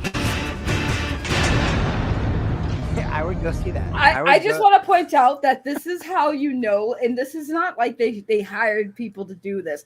This is literally a bunch of footage from other movies that they used like special effects to change them to make them look like that, dude. Right? I like saw they the Last took Crusade in there at the beginning. dude, they had the scene for Power Rangers in there. That's like I recognize every scene in there, and I'm like, dude, that when I first saw that, I was like, this is talent, dude. Like, why are we not hiring these friggin' people, man? I swear to God, like, Well, because that's the thing is cutting a trailer is not necessarily the same thing as making a movie. No shit. You know what I mean? So I get it, but I think like that trailer at the time was part of a big. It kind of spawned a big thing with a whole bunch of different people cutting together other trailers and other projects. And I just like that it brought in Chronicles of Riddick. It had Pitch Black in there. I saw Stargate, Spy Kids. yeah, Fucking like They had so. Spy Kids. Dude, The and they Riddick made it trilogy work. is so underrated, man. The Riddick Bro, trilogy those is are so some of underrated. the best movies. I like those movies, dude. yeah. The Chronicles are Chronicles dude, is that like the movie unrated great. version of Chronicles is fantastic. Dude, Yeah, if you I've buy the seen it DVD so and get the many cartoon that times. goes with it. Oh yeah, Dark man. Fury. That's Dark so Fury. good, I actually bro. bought the 4K of Pitch Black 2 years ago, and it had Dark Fury on there. I was like, This yeah, is why dude. I love YouTube, dude. That like the fan made stuff that's out there is absolutely phenomenal. Like Yeah. they made a Metal Gear Solid. I felt bad for these guys. This YouTube channel, they were making Metal Gear Solid live action movies. They're from another country though, but they even got people to dub like the voices and stuff. And oh my god, they released like the first part of the movie. It was so freaking good. And then of course, Konami said, nah, you can't do that, and they had to stop. But man, oh, the stuff that fans make. Well, me being a true, honest to God, real life artist in life, like that's my job. I have a soft spot for that kind of stuff. But I've always considered things like editing and podcasting and splicing and putting things like I've always considered that an art form. So I really like to watch shit like that because I like to see people's creativity. I love to see people's creativity, man. And that's why I like live action adaptations, Matt, because we get to see the amazing talents that people do. Yeah. You can do the same thing visually in a computer these days. It doesn't have to fucking be a live action movie. We can see things that like are like you said, you can do fucking deep fake shit. Doesn't have to be like, it could be in a fucking whatever, man. I'm going to put your face on Harley Quinn and make a whole movie face on Harley Quinn. We're going to drop it. Your face on Harley Quinn. Whatever. I'll show you guys this real quick. I was trolling my girlfriend the other night, and because she happens to be a fan of, she likes Henry Cavill like a lot. And so I just sent her this the other night. That's funny, dude. I swear to God, Matt's pictures on Twitter, I clown him all the time. His profile pictures always look like that, like teacher in the yearbook picture. Kinda. Like you look like a freaking math teacher in all of your profile pictures. Hey, it's better than how I normally look. You know, teacher I've ever had. It's better than how I normally fucking look. But all right, here, couple things to catch up on before we get into Indiana Jones. Couple super chats from H Parts I don't want to miss on here. But he actually dropped a tenner, but we were on another subject. Thank you. He says, I'm behind in the chat, and I heard you mention when I started watching you.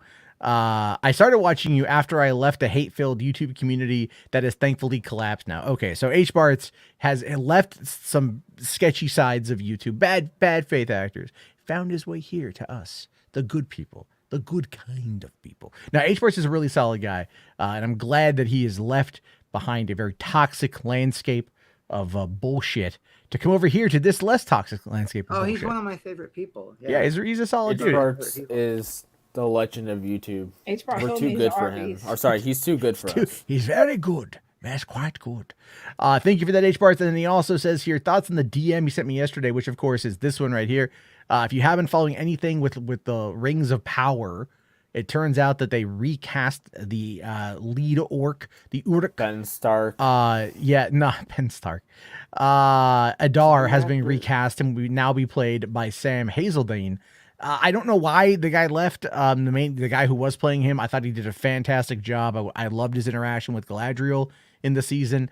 But I'm hoping this guy brings that same kind of intensity to the role, you know. And like, there are people, it's so funny that I saw, and they're just like, "Oh, cancel the show now. This fucking end the show." It's like, he got lost behind the wall. Come on. Yeah. What's so funny though is like the lady who oversees this show, who shepherded it for Amazon Studios, now oversees MGM. Right, at Amazon. So she got promoted and got a whole other studio to fucking work on. So clearly they're happy with the results of her job. But there's that. So anyway, thank you for that, H Barts. Yeah, very much looking forward to more Rings of Power. Before you get to Indiana Jones, I don't care about Indiana Jones. How the fuck can you not care? You're like, you could spend 8 hours talking about the lore of fucking Beast Wars, but goddamn Dr. Jones, and you're like, I don't care. Says the guy who hasn't watched Rocky. Do we have to go Oh over my this God. again? Oh, I'm Watch sorry. I didn't see a Rocky. movie about a boxer. I didn't see that. Iconic. But you don't care about, especially today, we have fascists on the rise in this country, Saggy. And the number one fascist fighter in pop culture is Indiana Jones. I don't care about Indiana Jones. What are you, Kanye lover at this point? That was going on. You coming out. It's me. Wow. That took a dark turn. Wow. Okay. Listen, I never was into the whole Indiana Jones stuff. It just wasn't for me. Listen, Whatever. I'm old, guys. I was into other things when Indiana Jones came out. It wasn't really You weren't fucking live yet when Indiana Jones came out. So what there year you were go. you born? Exactly. You were 85. born in what? 85. So Raiders was 81 and Temple was 84. So Okay, you so would I have been missed 2 movies. 4 years old when Last Crusade came out. You weren't even Exactly. alive when the So- Rocky movies were exactly. fucking made. So I don't want to hear And I shit. still watch the Rocky movies. So how does that make you feel? I feel fine. I don't feel like I'm You missing shouldn't feel anything. fine. You I should know how watch the them. movie ends. He loses. Because you should watch I like Creed. winners, Saggy. Because you I like should watch winners. Creed. I like Jones defeating Nazis. I like winners. Oh, is that why you said I was like Kanye because he defeated the Nazis? Is that what it was? No, he joined the Nazis. You pro defending fascism. Shit, you almost said it. You fucking. But anyways, y'all enjoy Indiana Jones 15 or whatever the hell they're on now. It's just the 5th one. Oh, it's the 5th one. Oh wow, they're not. I figured. We're glad to see you out and about doing stuff though, Saggy. You know. Hi. Yeah. By the way, I miss you. Hi. Hi, miss you. You'll ghost too. a motherfucker quick, Maddie. You'll get put on that. Has she left her house yet? Like yes, I have been leaving. I have been doing other things. I've been playing a lot of video games lately, so more than just Apex Legends. I've been playing Phantasy Star Online, Overwatch. Genesis. Wow. Wow. Wow. Yeah. I've been doing stuff. But anyways, and it's also late. It's 2:00 where I am. Yeah. I can't say shit. She literally. But all right, you guys have a good one. Thanks for having me on to talk about Beast Wars. It's not called Beast Wars, by the way. You guys are already fucking it up. It's called Rise of the Beast. Says a guy who didn't even see Beast Wars. I don't want to hear your mouth. To make it all about the fucking monkey because it's not, okay? First of all, it is all about Optimus Primal because he is the direct descendant of Optimus Prime. Name for a character I've ever heard. Optimus Primal. You sound bitter because you didn't see the Predacons sound like they work in the Catholic Church. Wow. Wow. Oh my god. Yes. On that note, Saggy Melon's rolling out. This will be the one stream that my mom and dad watch of Matt's this month because I try to catch one of his streams a month. And it'll be him, your parents try to watch. And it'll literally be him shitting on the Catholic Church. And my mom's gonna go. She's like, "Do you got a friend? Do you got a friend, Christopher?" Yes. I'm just more shocked that your parents watch Matt. Once in a while, if he's gonna my mom likes reviews and stuff, and she likes to hear about the actual. The real math behind the movie and budgets and mergers and stuff. She's really into that. And Matt was covering that topic a long time ago. And it just kind of, the Zaslav stuff. And it just kind of, my mom just kind of caught on to it. And my dad will listen. So she'll have you in the background playing sometimes. And yeah. I really appreciate that. Yeah. I really appreciate I'm also a really good troll. We're an Italian family. We've literally heard every horrible thing a person could say, dude. How often? Let me ask. I want to ask you an honest question. Okay, I want an honest answer. Okay, how often at family dinners do you guys say the word that starts with an M and sounds like Ley? You know what I'm talking about? No, we don't say that word.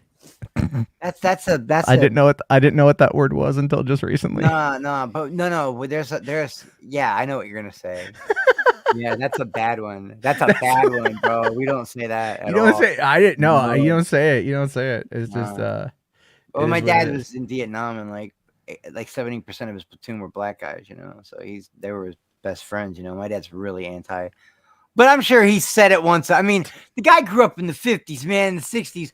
I'm sure he said, well, there's a bad way to say it and a good way to say it. No, there's not really a good way to say it. I don't think. I don't know. But then again, I'm only 1% Italian. So I don't have a lot of connection to that part of, I knew exactly what word you were thinking about, too, when you said it. I was like, oh, shit, here we go. I'm glad you didn't say it. It's Mario. There's a couple of worse ones, man. There are. I'm not gonna say it. There's a vegetable that we eat. Yeah. To be fair, I'm not up to date on all of my Italian slang, so there's that. I'm really not up to date on that one there. But all right, here real quick. This is here. It says thank you for Fiverr, by the way. It says that not smart clownfish keeps saying that all forms of animation cost more than high budget films ever made. I mean. Like animation can cost money, but like animation can, turn out like they keep doing Pixar because they clearly make a profit, but there are, now Pixar is kind of crazy. Doing now. I think that one might be good. That's getting ready to come out, the Elementos or whatever. It looks cute. It looks cute. Yeah. That looks cute. I'll tell you this though, man, like Soul and Luca and Turning Red, I really, really loved. I really enjoyed, it gets to me whenever I watch it. I have to watch it alone. Inside Out. Inside Out's really good. What is it? Yeah. Inside Out will mess you up. Look at that. Look at him. Look at him. Look at him. Jesus. Look at him. Look at him. What's up with my beard right here? What's up with that shit? It's great. You're getting old, bro. It's not great. It's like a freaking like a.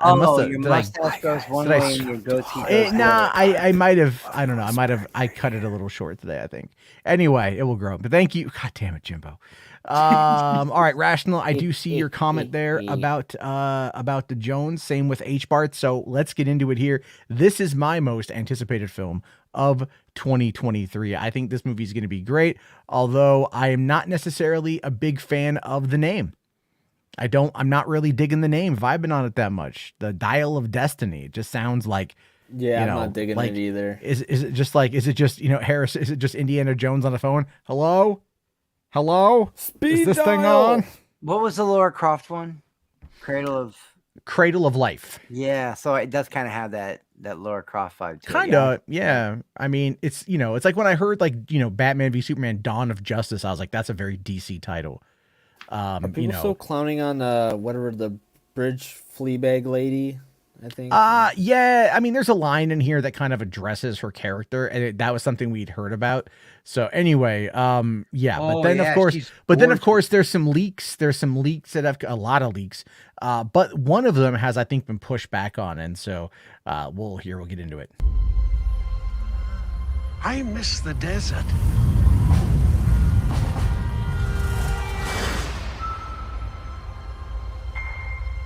I miss the sea.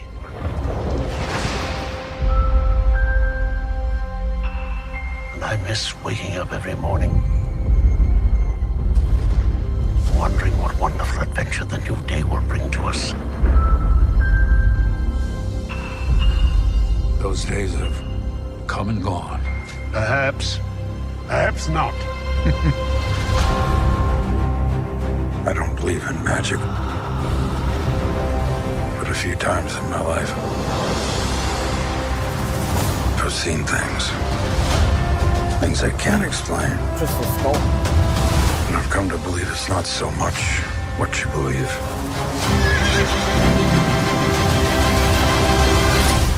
It's how hard you believe it.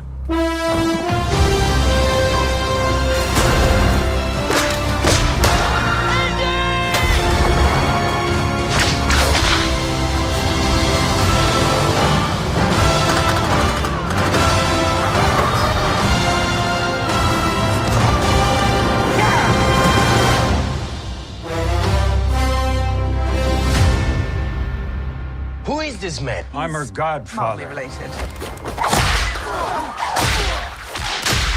Get back!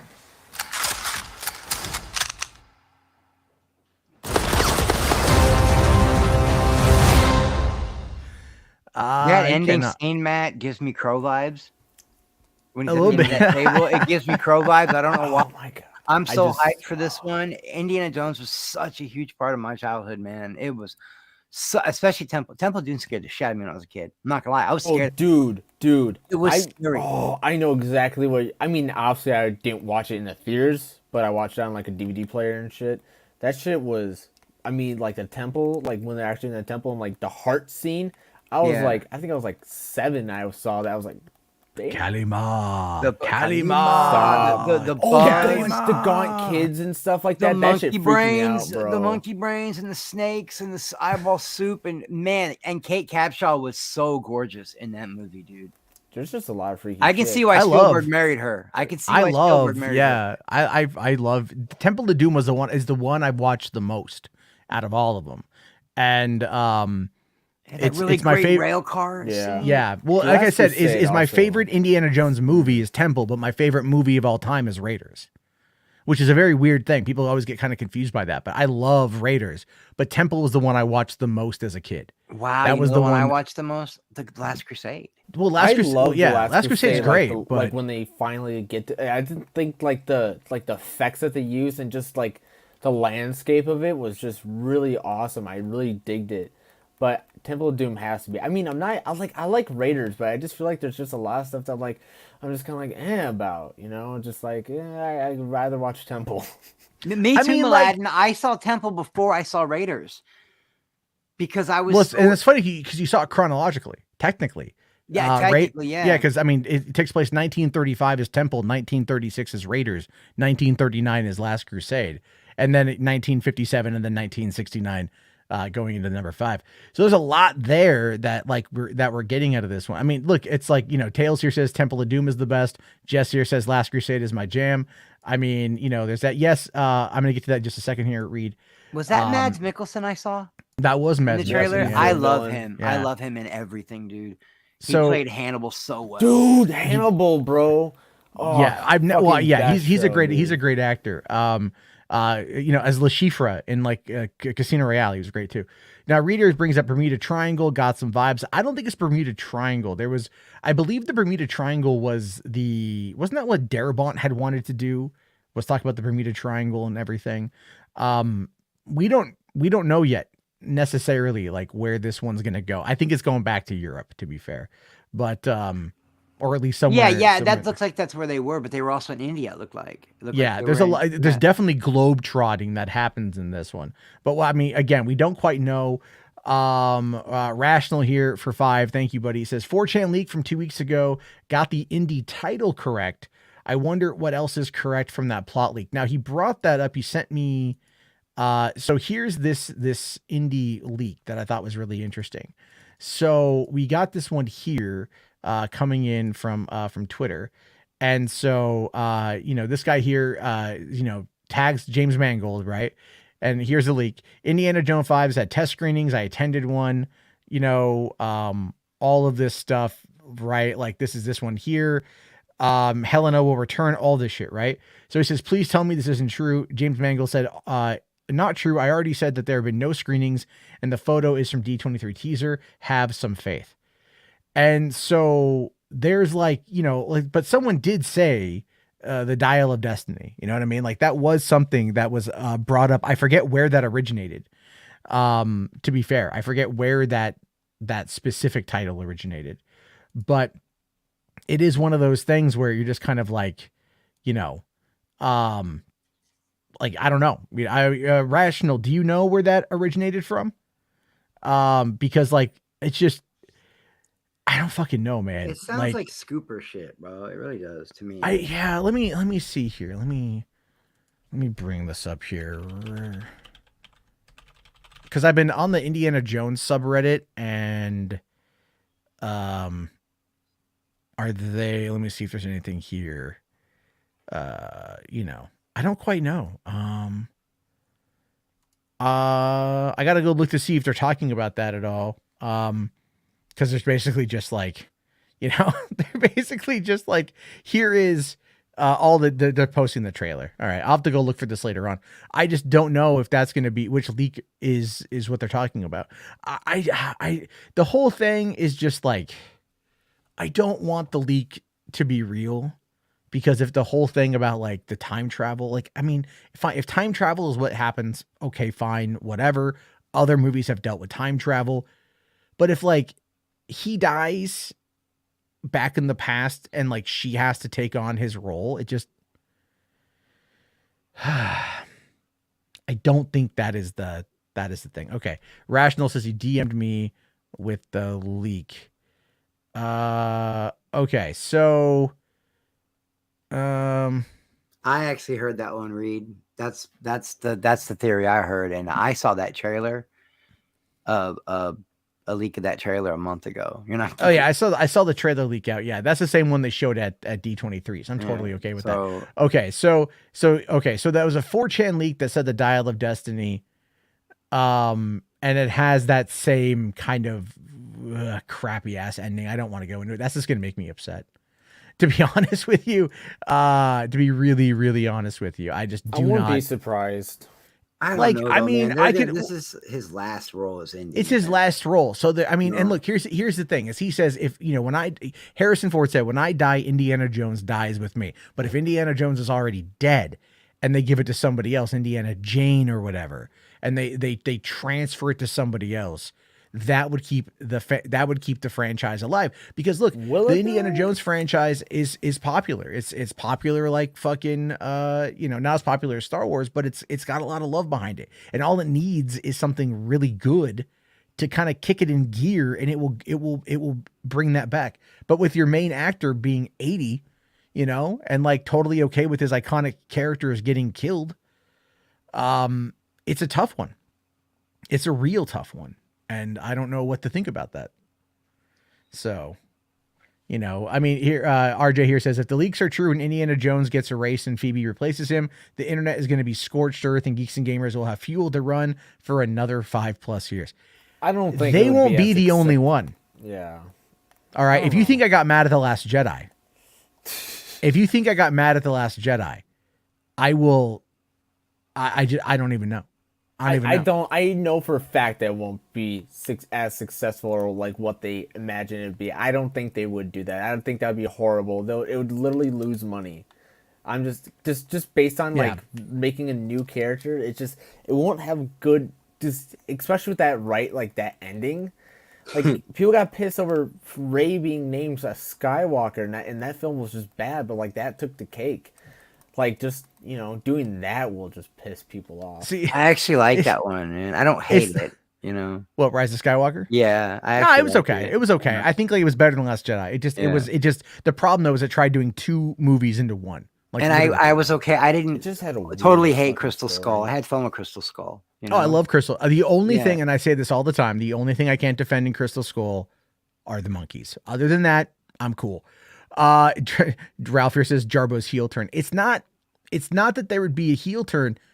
It's just that, like, if that ending is so fuck you, it's like my biggest complaint with The Last Jedi has everything to do with the 5 seconds that they should have removed to keep Luke alive in the wake of Carrie Fisher having died in real life.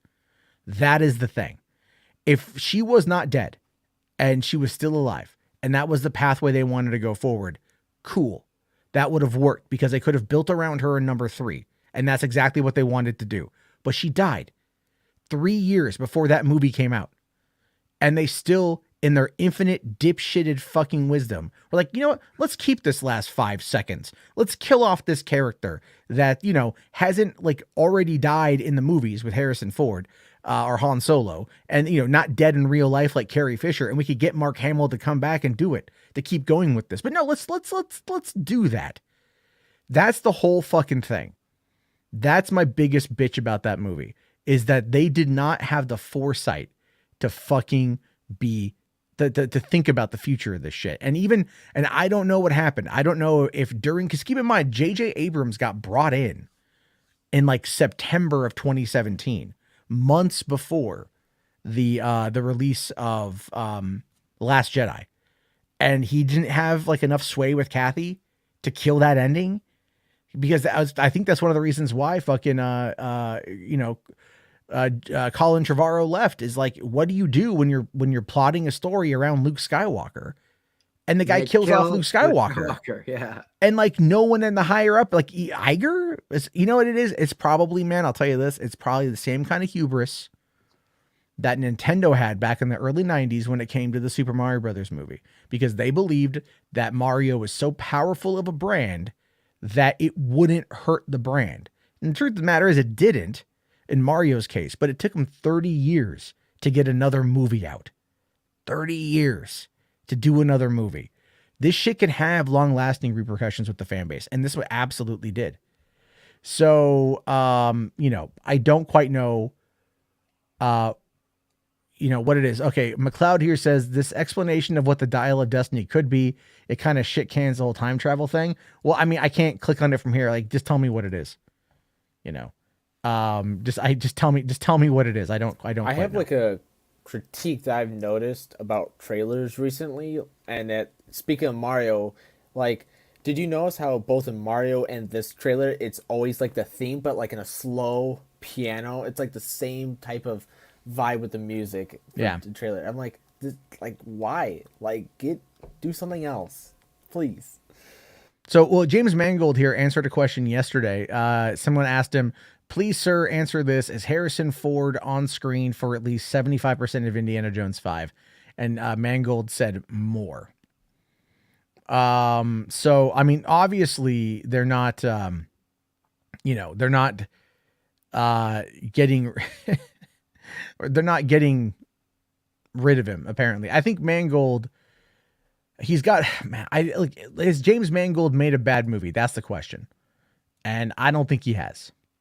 So at this particular point, we have to just kind of go with it, and they chose him for a reason, right? They chose him for a reason, so we're gonna have to roll with that shit. Also, there was a free super chat from Rational. Thanks, buddy. It says time travel stories lead to plot holes in the movie. I mean, there's always a plot hole one time or another in movies, so I don't quite know what you're referring to, but I don't know, man. I'm hoping this will be okay. I'm hoping this will be okay. Harrison Ford is very picky about his script. He is picky, and he knows that like this is the last ride, so it's gotta be something.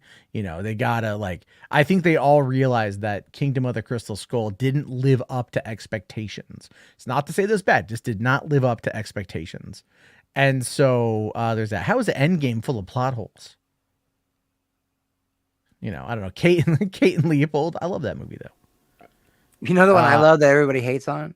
What? 6 Days and 7 Nights. Love 6 Days, 7 Nights, man. And Fucking now Jango that Fett. do you know that when after Anne died, like people went out and started buying all sorts of digital copies of that movie and rewatching it again, and it was trending for a while. Oh wow. Yeah. I haven't seen it in a long time, but I just It's remember funny. when he says when he just goes your ass is too narrow and your tits are too small. That line always stuck out to me. And she was pretty in that. She was pretty in it.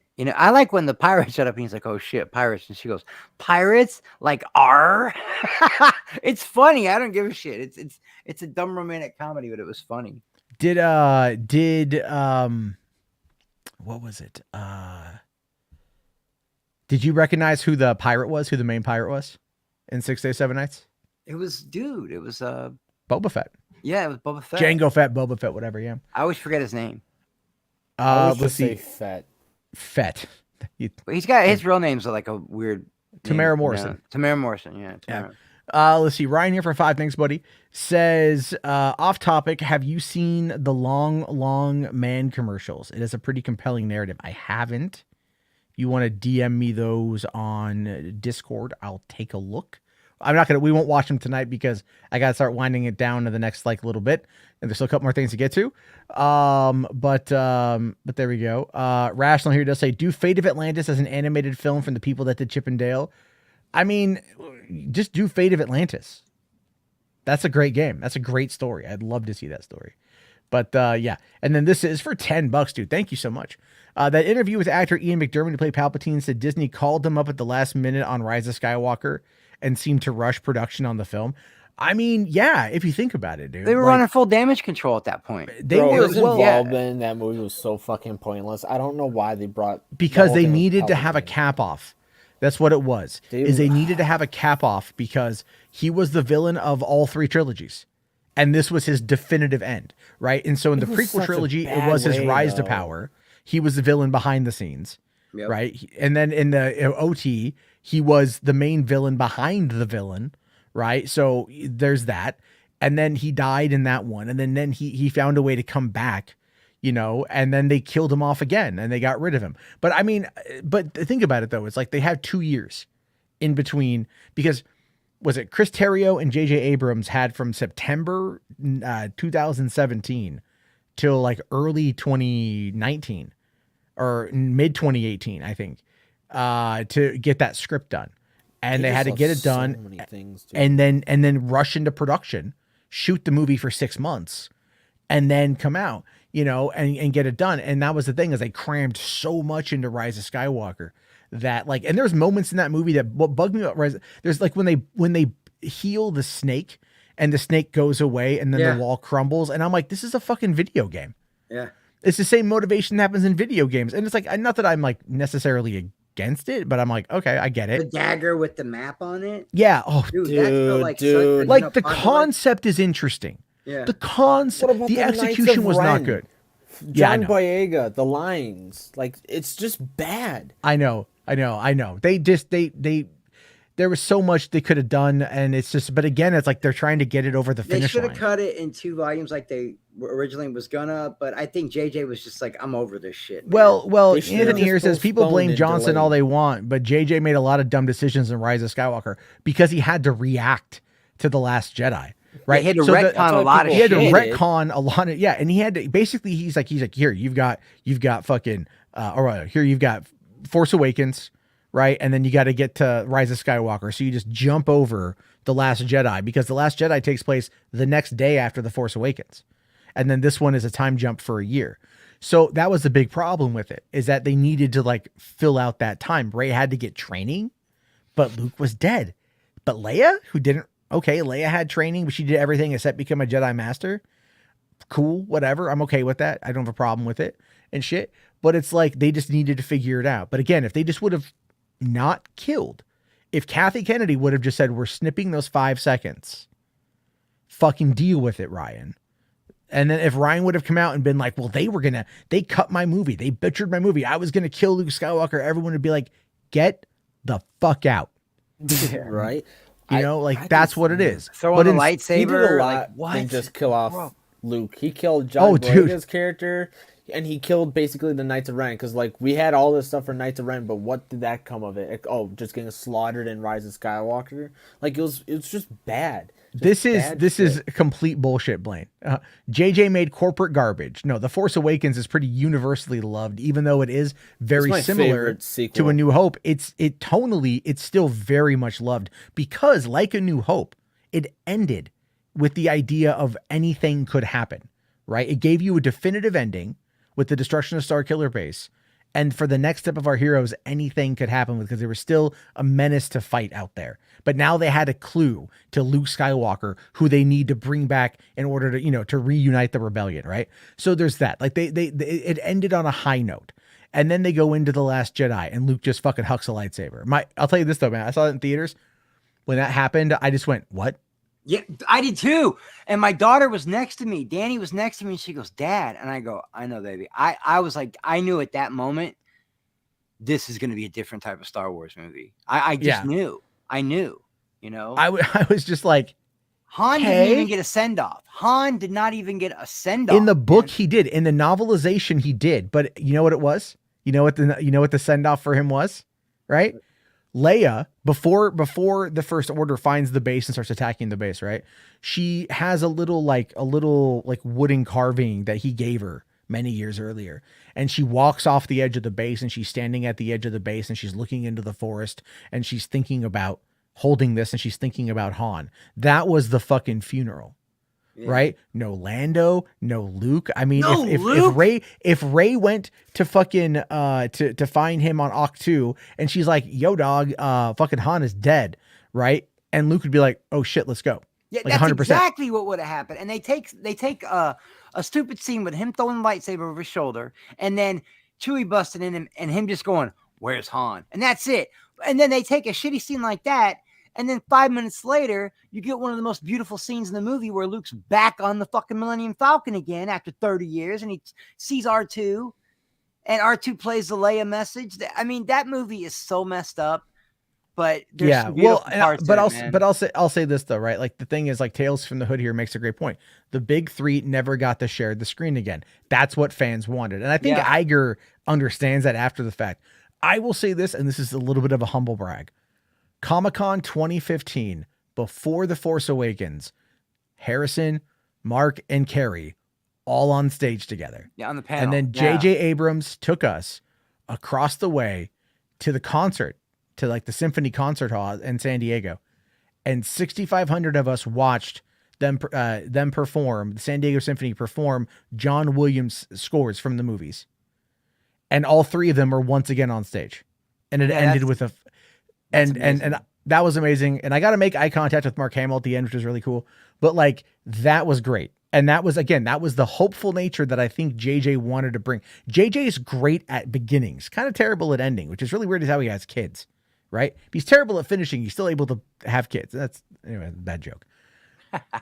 I knew where you were going. It's getting late. I didn't want to give it to you. I tried to hold it in. I didn't want to give it to you. Yeah. I'm just saying it's like, we could have really got that. And that's the problem with it, is just like, it was the corporate side of Disney and they fucked it up. And I think, look, here's the thing, like Mando, Andor, even Book of Boba Fett, man, fucking Kenobi, we're getting good Star Wars, some better than others, but we're getting good Star Wars now. And there's been a drought for 3 years theatrically, but we haven't really had a drought on the streaming side of things. Dude, Andor is legit good. You know, Kenobi had some really good moments and some not great moments. Same with Boba Fett, but Mando is like legitimately loved. They just announced when the new season drops, and that's going to be, that's going to be March 1st is when that drops. So that's going to be great. And there's a lot going on with that shit. And you know what? It's awesome. And I agree with Blaine. I do agree with Blaine. Star Wars is better in a TV format because it was meant to be like the serials. Yeah. It was just like Indiana Jones was. Yeah. So, you know, having that is going to be okay with that. Right. You know, I'm just very excited for what might be happening with that. But all right, here cause it is getting, my camera is going to probably die in the next 15 minutes. So, that will happen, but I do want to touch on, this is a video they put out today for Ant-Man and the Wasp: Quantumania. Oh, the legacy one. Yeah. The legacy one. Yeah. And so, I haven't seen this yet, Ashley. So let's give this a watch. Scott, I need you to be the Ant-Man. Yes. You have a chance. A chance to earn that look in your daughter's eyes.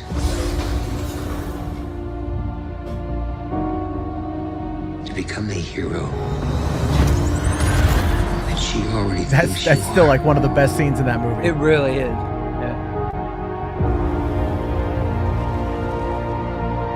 Second chances don't come around all that much. Is this an old message? It's the front gate. Time works differently in the quantum realm. What if we could enter at a certain point in time, but then exit at another point in time? We could bring everyone back. My whole life happened because I messed up. Not everybody gets a chance to save the world. Avengers! Assemble. Fucking chills, dude. Chills.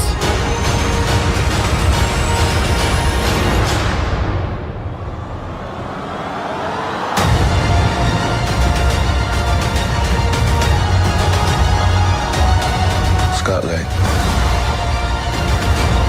Your reality. Everything you're holding on to. I know how it ends.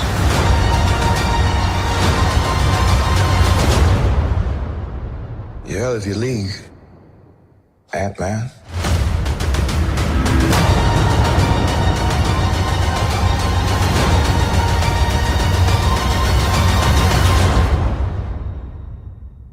God damn. That looks fucking great, dude. Holy shit. He doesn't get enough respect. Scott Lang is the spark that ignited the flame of vengeance. Because without him, none of them people come back. Thanos doesn't get defeated. Him and the Rat. I'll give the Rat a little bit of credit. The Rat got him out of the quantum realm. Yeah. The Rat? The Rat had rocked on the console and open it up. Oh yes. That was good shit, dude. Fucking bro. I just find it I never expected Scott Lang's character to go through all these different, range, because he was the comedic relief, and now he's just it's like, damn, it's like I'm. But that's the thing. That's the thing you got to remember about this stuff, though, right? The stuff you got to remember about this is basically these characters go through arcs. People always bitch about Thor, and it's like if you watch Thor 1 through 4, and even Endgame and Infinity War, he has an arc, he has a pathway. Even Cap America, fucking Tony, they've all got. It's not impossible. It's a fine movie. It's a fine movie. Love and Thunder is a fine movie. Yeah, it's a 7. It's a good 7. It's not it's not the worst movie ever. It's just I don't think Taika understood how to utilize the Guardians in a way. I honestly, this is going to sound so weird, but I feel like James Gunn should have come in and shadow directed those scenes with the Guardians or written their dialogue and just as a way to like gore as well. Well, the thing is like I have a feeling. Again, I've said this. I have no concrete evidence, no proof, but I feel like Bob Chapek is one of the reasons why it is the way it is. I think he wanted it at 2 hours. I think he did. I think he wanted it at 2 hours, and the movie did need to be a little bit longer just to flesh some things out, to give Gore more time, to give everyone more time. Butcher. That's the thing. It's like all the things that made his character so feared in the comics and just so well known decently was because of just his presence, his brutality, and just his basically not giving a fuck. But in this one, it's just like, bro, what did they do? They like neutered the God Butcher, and they, and he wasn't even like a tough villain. He, it's that's. But my yeah, thing. I mean, It's like, you Hell was a gotta better understand. villain. You gotta understand though, is that these movies, right? Like the villain is never necessarily the centerpiece. I think Christian Bale did an amazing job in the role. He really gave an excellent performance. I mean, that's the guy that But steals the every scene story- he's ever in, Yeah, but the story is about Thor and Jane coming to terms with her mortality and Thor wanting to save her and everything else. You have to look at the emotional underbelly of the movie.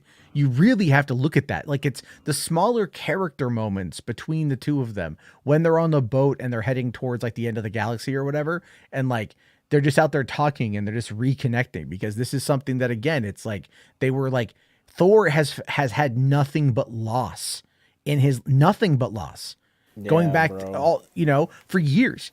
And that was the whole thing with his arc in Endgame, is going back and talking to his mom and being told everything is okay. That Everything was is so great. emotional. That was like one of the saddest moments in the movie. And then now we get this one where he like reconnects with Jane, and she's got cancer, and he just it's a cycle he can't break out from. But that was the thing, is Jane sacrificed herself at the end in order to give that girl life.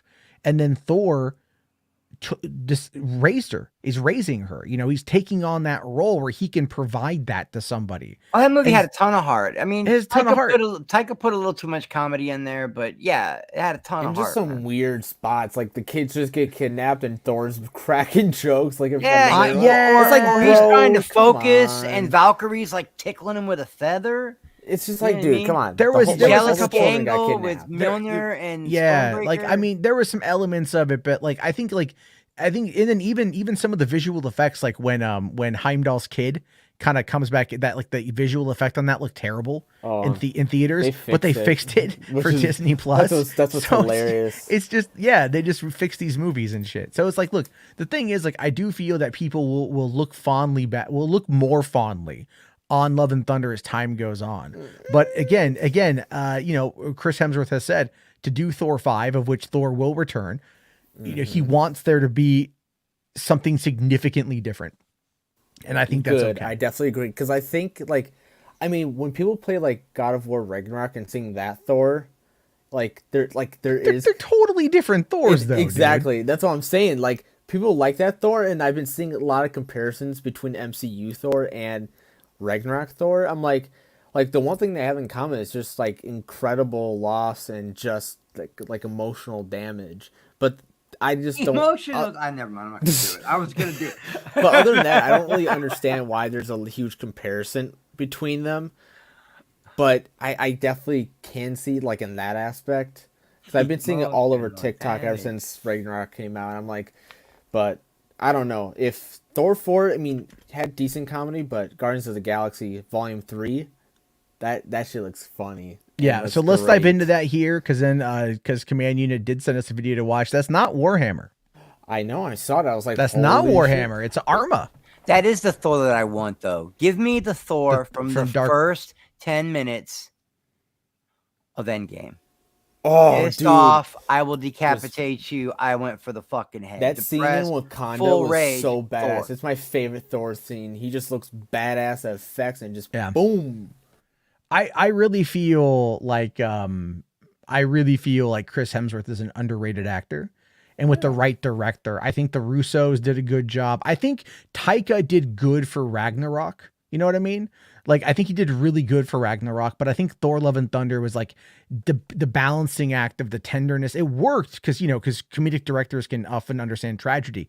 and work within that. But it was like, how do you balance the tone? That was the biggest issue with Thor: Love and Thunder. It just needed more time to get there, and I think that it was to fit more screen times showings. They cut it by a little bit, and it did do like 700 some million, so it did pull in some cash.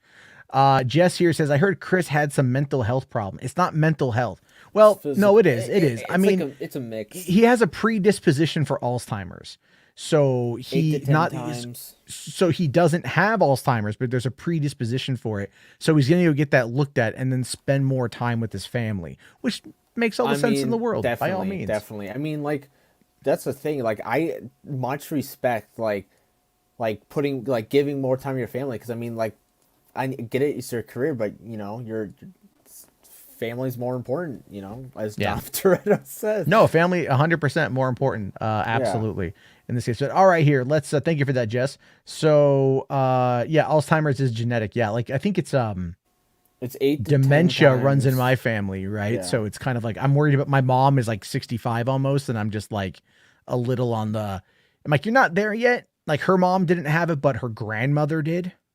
You know, so I'm a little bit worried. It's my coworker's mother has it, and she's an older lady, and she always talks about taking care of her mom. Like, she's very dedicated in taking care of her, and she always tells me like all the things that like it's doing to her and like what it's done. In Thanksgiving, she was telling me about Thanksgiving and how like she was always like taking charge, but like it was just bad. Like she started a fire and stuff like that.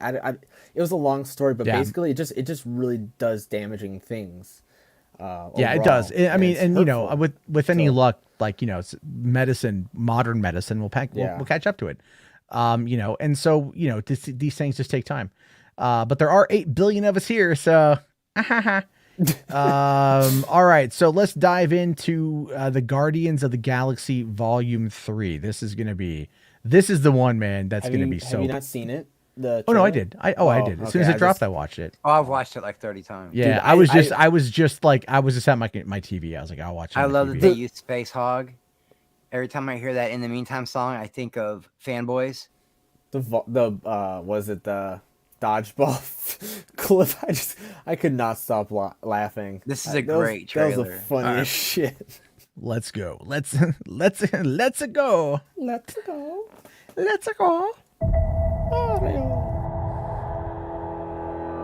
We were gone for quite a while.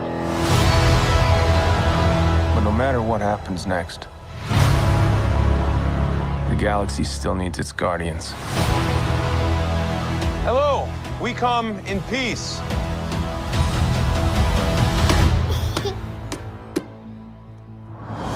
Come on, Drax. Seriously, dude? No!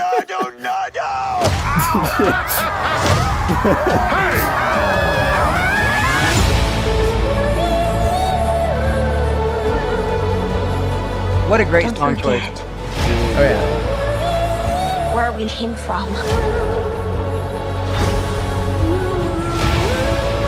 We have been running our whole lives. Pete, I'm done running.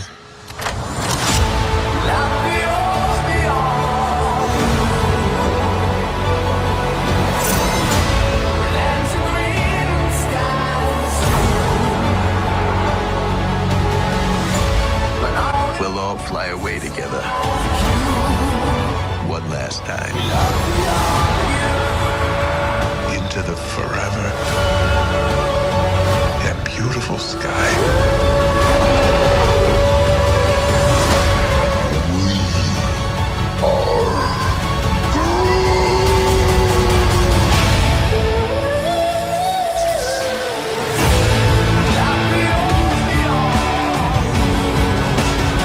And we'll kill anyone who gets in our way. No, not kill anyone. Kill a few people. Kill no people. Kill one guy, one stupid guy who no one loves. Now you're just making it sad. Oh, this movie looks so good. It looks really good. It looks I am so like, I didn't know anything except that there was a cartoon out. I didn't know anything about the Guardians, and I remember seeing that first trailer going, this movie's gonna suck, and it turned out being probably my second favorite Marvel movie ever. Dude, James Gunn just has a way of taking characters that are just unknown in the grand scheme of things, and just and they fucking better not kill off legendary, bro. Rocket. They better not kill off Oh, Rocket. no, check this out here. Fandom NSLs here says, the Guardians of the Galaxy 3 trailer is good when Nerdrotic, Critical Drinker, and Jeremy from Geeks and Gamers praise it. I mean, they don't. If they got nothing there, man. If they got nothing there. I wonder what the but hey, give it time. As soon as Mantis is in any position to do anything, right? They're gonna freak out. Did you guys watch the holiday special? Oh hell yeah, dude! It's really fun, right? I love it. It's really fun. Did you see my thumbnail that I did for it? I did a review of it. I had a little bit of a fun thumbnail that I made. I didn't watch that review. I watched the Wednesday one and fake fan. This is the yeah. I had it tears. It was sad, dude. That scene with him and Mantis was so great. She didn't want to tell him, and then she finally tells him, and she's like crying. It's such a good scene, dude. Yeah. And the Kevin Bacon stuff was brilliant. I agree with Donovan here. See this in IMAX day one. This is an event to me. Gunn's last MCU. It is. And I think that's the thing, man. Is like, look, I'm excited for what he's going to do with DC. I think he's like really trying, but it's like just what he has been able to accomplish over at Marvel and even with a 40-minute long holiday special, you know what I mean? And bring people to tears based upon that. Because I've said this for a while, is that the Guardians themselves, they are the heart of the MCU, right? Like a lot of people think that it's Iron Man. I think it was Iron Man until the Guardians came along. And they Guardians, they feel like a family. Yeah, they're the first family. They're the first family of the MCU. This is going to be a bit of a hot take, and I know I don't have a doubt that Matt Shankman will not do a good job with fucking Fantastic Four, but I don't know if he's going to be able to recapture that feeling. You know what I'm saying? Because they're going to be pushing the first family. That's Guardians though, man. Guardians is the first family of the MCU. It's like the first family of Marvel is obviously the Fantastic Four, but the first family of the MCU, without a doubt, the Guardians. And that's what most people at this point know when it comes to Marvel. Let's be fair. I think we can be fair. They came together through tragedy and mishap, and they didn't trust each other, and they grew into a family. They're a dysfunctional family. That end scene where Rocket's talking about they didn't throw anybody away, even when he stole batteries when he didn't need to. And Quill looks at him and he's like, well, of course not. You know what I mean? That's that end of the second Guardians of the Galaxy is so fucking good, dude. Yeah. I may not have been your father, but I was your daddy. Yeah, what a great, like, dude. Rational here says, I consider Avengers to be the first MCU family. That's the first MCU team. There's a difference there, though. The Guardians are, because here's the thing: is they were family in Avengers 2, right? And then they broke up in Captain America: Civil War, and then they didn't get back. They all have separate lives, man. They have separate. The separate Guardians lives. are constantly together. They live together. Family. The team is what connects them and makes them sort of that, but they're not like that. Because look at Infinity War. They all had a band together. They weren't together. They band together when crisis happens. They all have separate lives. Thor's on a different planet. All that crazy stuff. They come together but the Guardians are constantly together. They live with each other. They do everything together. They're a family. Yeah. So Drax is probably going to be the one that gets it, but they're going to bait and switch us and make us think it's Rocket.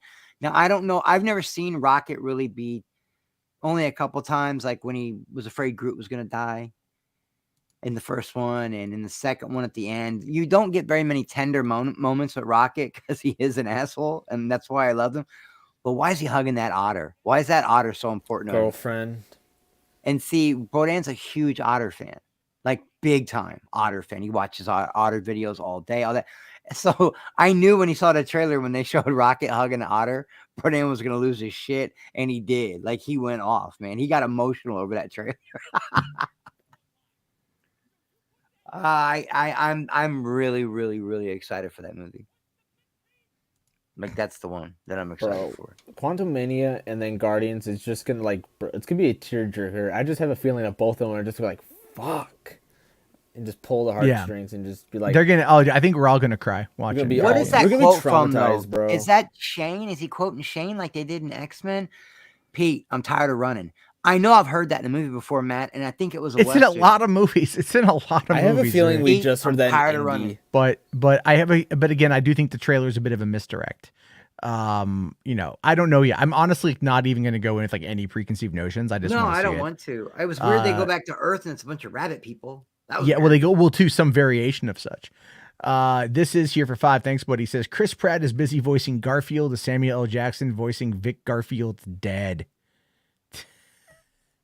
I would literally put a joke in there as a Easter egg and give like Garfield an eye patch for one scene or something like that. It's just people were bitching about Chris Pratt's Mario voice.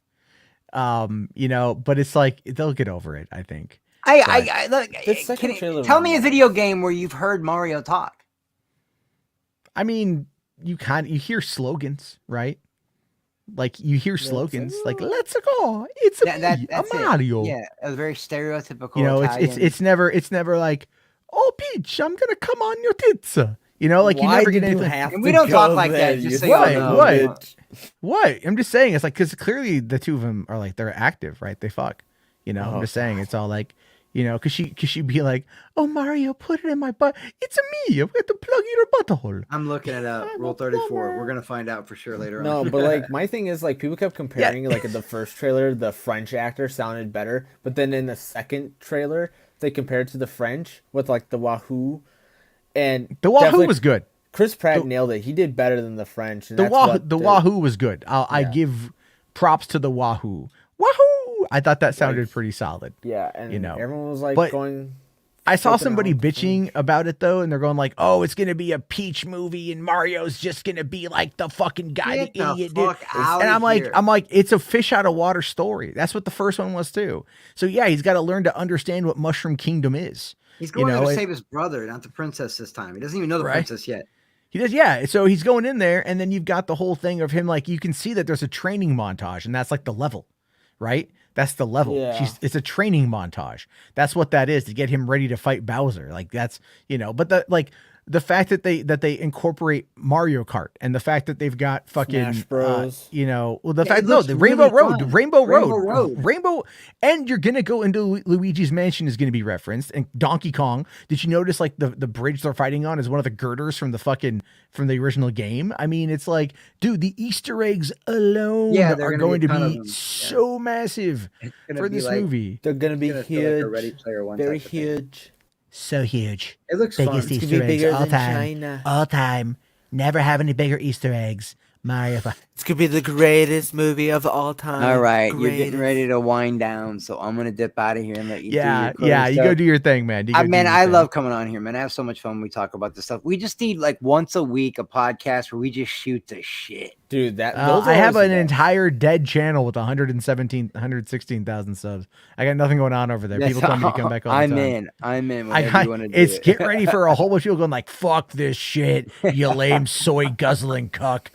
Jesus, I got a lot of that today. I got a lot of that today. I got one. You know, I'm like, Indiana Jones looks good to be like, it's fucking woke bullshit. I'm all like, I know the guy. The guy I've hung out with, the guy who said it. Like, I've actually gone and hung out with him in Canada when I was there in 2016. We went to Starbucks. Canadian like, right? It's what? Well, yeah, right. And I'm just like, I just said, shut the fuck up, because it's like so. And I blocked him. Like, and then he got into his alt account and got all bitchy. But I'm just like, what? I blocked that too. I'm like, I'm all like, fuck off, man. Like, listen, it's just fucking. If you think that having a woman or a minority in this is makes it woke, you know what? Fucking pound sand. There's words I'd like to use that would get me. Bro, it's the same thing with Sarah from The Last of Us and the TV show. People are complaining like, "Oh, she's like this little tiny white blonde girl." Jimbo, that's the one thing I've learned throughout my whole life, even before this internet stuff. Back when it was just Entertainment Weekly magazine, you can't please everybody. There'll always be somebody. Well, I mean, like, there was a lot of complaints yesterday I saw about that, and I'm just like, she's gonna die. You're like, she's only gonna be relevant. Maybe she like literally dies. Yeah, like not even the first. Might, she's gonna die in the first episode. Well, who knows if they might like people kept saying they might extend her character, kind of give a little more meaning to her death. I mean, they're gonna give us the Riley character. They're giving us Riley, and Riley was in the fucking side story. And I don't know much about that. You know, I do know that cut scenes when my daughter was playing it. My other daughter, Lexi. They're pretty tearjerkers, man. That was a rough, especially that beginning scene of Last of Us when his kid dies. Anyway, I'm gonna duck out and let you close down. All right, man. Thanks for letting me come on, man. I love coming on. Appreciate it. I'll be good. Have a good one, man. All right. Thank you very much, Chris. So finally tonight, guys, because we're at 2 hours and 20 minutes, a lot going on tonight. 45 minutes talking about Kanye and the YAQ. But anyway, this is brought to us by Command Unit here. So it's Vietnam War, Prairie Fire, Arma 3 stuff. So if you guys are going to if you guys dip out when we watch, some of you guys do, hit the like button. We're at, what are we at tonight? We're at fucking 41, right? Let's try to get to 50. We get to 50 and have a good time on that one. All right, let's check this mofo out.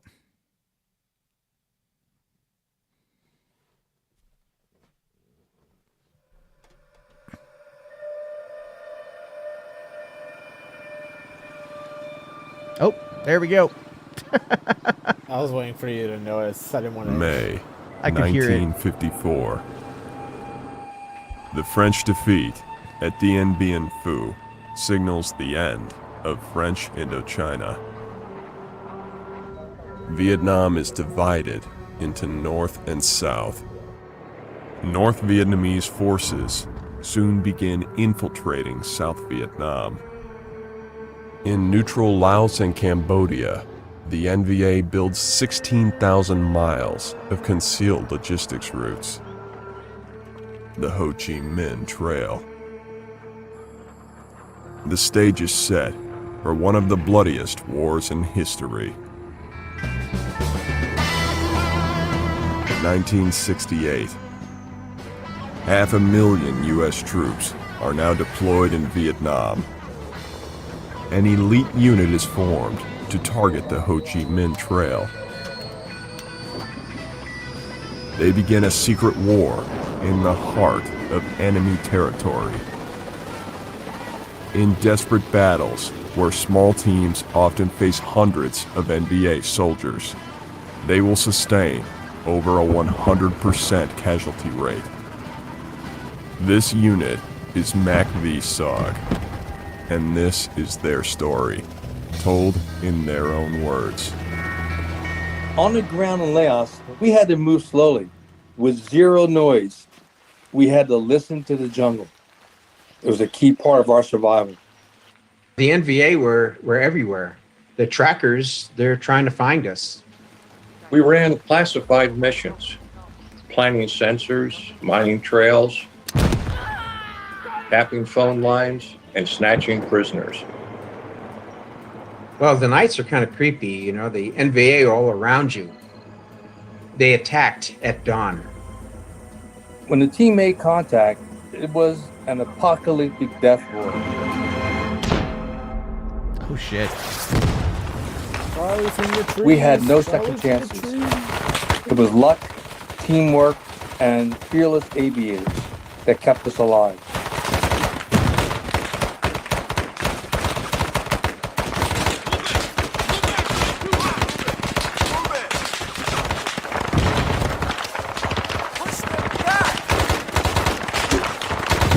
Get some!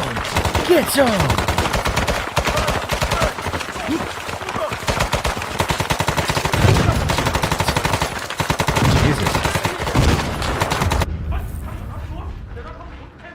This is dope. We called Prairie Fire on the radio. Oh yeah. That brought in every aircraft from miles around.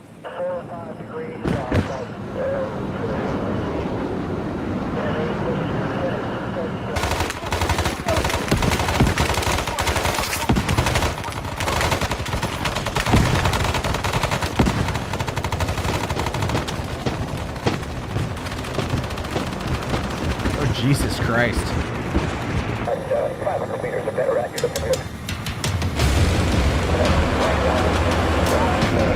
Is it just me? I thought they were gonna play like Highway to the Danger Zone.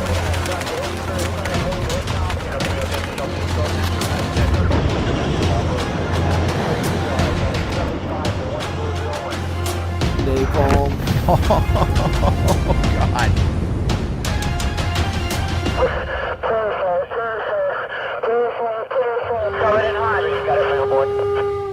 I'm not gonna lie, that I did not expect them to like actually use real stories or real people's like stories, but that's actually like really cool that they do that. Like Arma itself is a great game, but I can only imagine what creators and like fans are gonna do with this. It's gonna be awesome, like what people do and the funny shit they do. But that is actually really cool. Well, part of it is you also don't want to fuck with the Vietnam like stuff is really difficult to fuck with, just because it's such a Political shit show. Yeah, and it's still, and it's, I don't want to say it's like it's recent. It was like, almost 50 years ago that it ended, but it's still like people, I knew people that were in Nam, right? Like I have family members who were in Nam, so it's like it's just, and it was such a clusterfuck. At the end of the day, it was a massive clusterfuck. It was bad. It was bad, very bad, very bad. So, yeah, so bad. But on that note, guys, it is 12. We've been on about 2.5 hours. I think it's a good time to kind of call it for the night. I will be doing, I'm going to try to do more of the After Dark streams, not tonight. We'll do something probably Saturday night. I won't be going out driving. It's my kid's birthday, so we're going to do family stuff. She turns 5. And then from that, we're going to, I'll be home. So maybe we can watch a movie, do a watch party or something. There's that new Netflix Troll movie that just came out. Have you heard of that one at all? No, I've heard you or someone mention it earlier in the stream. I haven't checked it out. Yeah, some people have talked about it. But I've heard no one really say what, good or bad. I actually might watch it tonight. Because it just dropped 24 hours ago. Let me see how long it is, because I don't know if it's a decent time. Let's see. More info is it's only 1 hour and 43 minutes. Okay, I can watch that. Cool. That one. Have you seen the trailer for it? Go watch the trailer, dude. He fucks Troll, just like fucks shit up, man. Like.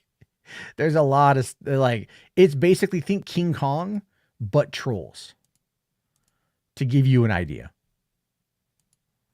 So, anyway, okay. Oh, Quattro here says, greetings from Brazil. I was there yesterday at CCXP. Tina Huerta signed my shirt. Great day. It's 5 a.m. here. Sorry, I'm like, no, man. Hey, man. Like, fucking glad you had a good time, man. Glad you got to meet Tina Huerta. Awesome stuff, man. Thank you for watching. Really appreciate that. Yeah, Spherical Man here says he's gonna watch Willow. Is Willow any good? How long is Willow episodes? Because like I have to like. I don't know. I don't think I'm gonna watch it. It's not my thing. Did you not see the original?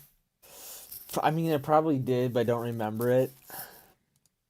Oh, you gotta like, okay, it's like 55 minutes for the first one. Okay. You gotta watch the original though, man. It's a good movie. Yeah, I don't know. I'll see. I'm guessing it's on Disney Plus. I have a long car right ahead, so maybe. Oh, yeah. If you got a long car, just pop it in and listen. Let's see here. Fandom NSL says, now that you brought it up, James Gunn would have been an excellent choice to direct Fantastic Four. I actually disagree, because James Gunn likes underdog characters, and those aren't necessarily underdog characters. You know what I'm saying? So I feel like it would have been a little bit more difficult for him to tackle that in a way that would have been, necessary for what it is. I just like the underdogs, kind of the outcast types. The Fantastic Four is kind of anything but. But if he would have done it, he would have done a serviceable job. But I don't think it would have been up his wheelhouse. I mean, but that brings up a good point, though. I don't want to create like a whole discussion, but like since he's running DC, that encompasses everything. Like, just mention that point. It's kind of like, huh. Like, at least to me, like that's kind of a thing with him. He always does underrated characters and stuff like that. But now he's running and has to deal with all the main characters as well as the side characters. So, I mean, that's going to be kind of the most interesting thing I'm looking for with James Gunn's leadership for DC. Because, I mean, he does great with side characters, but what is he going to do with the main characters? Yeah.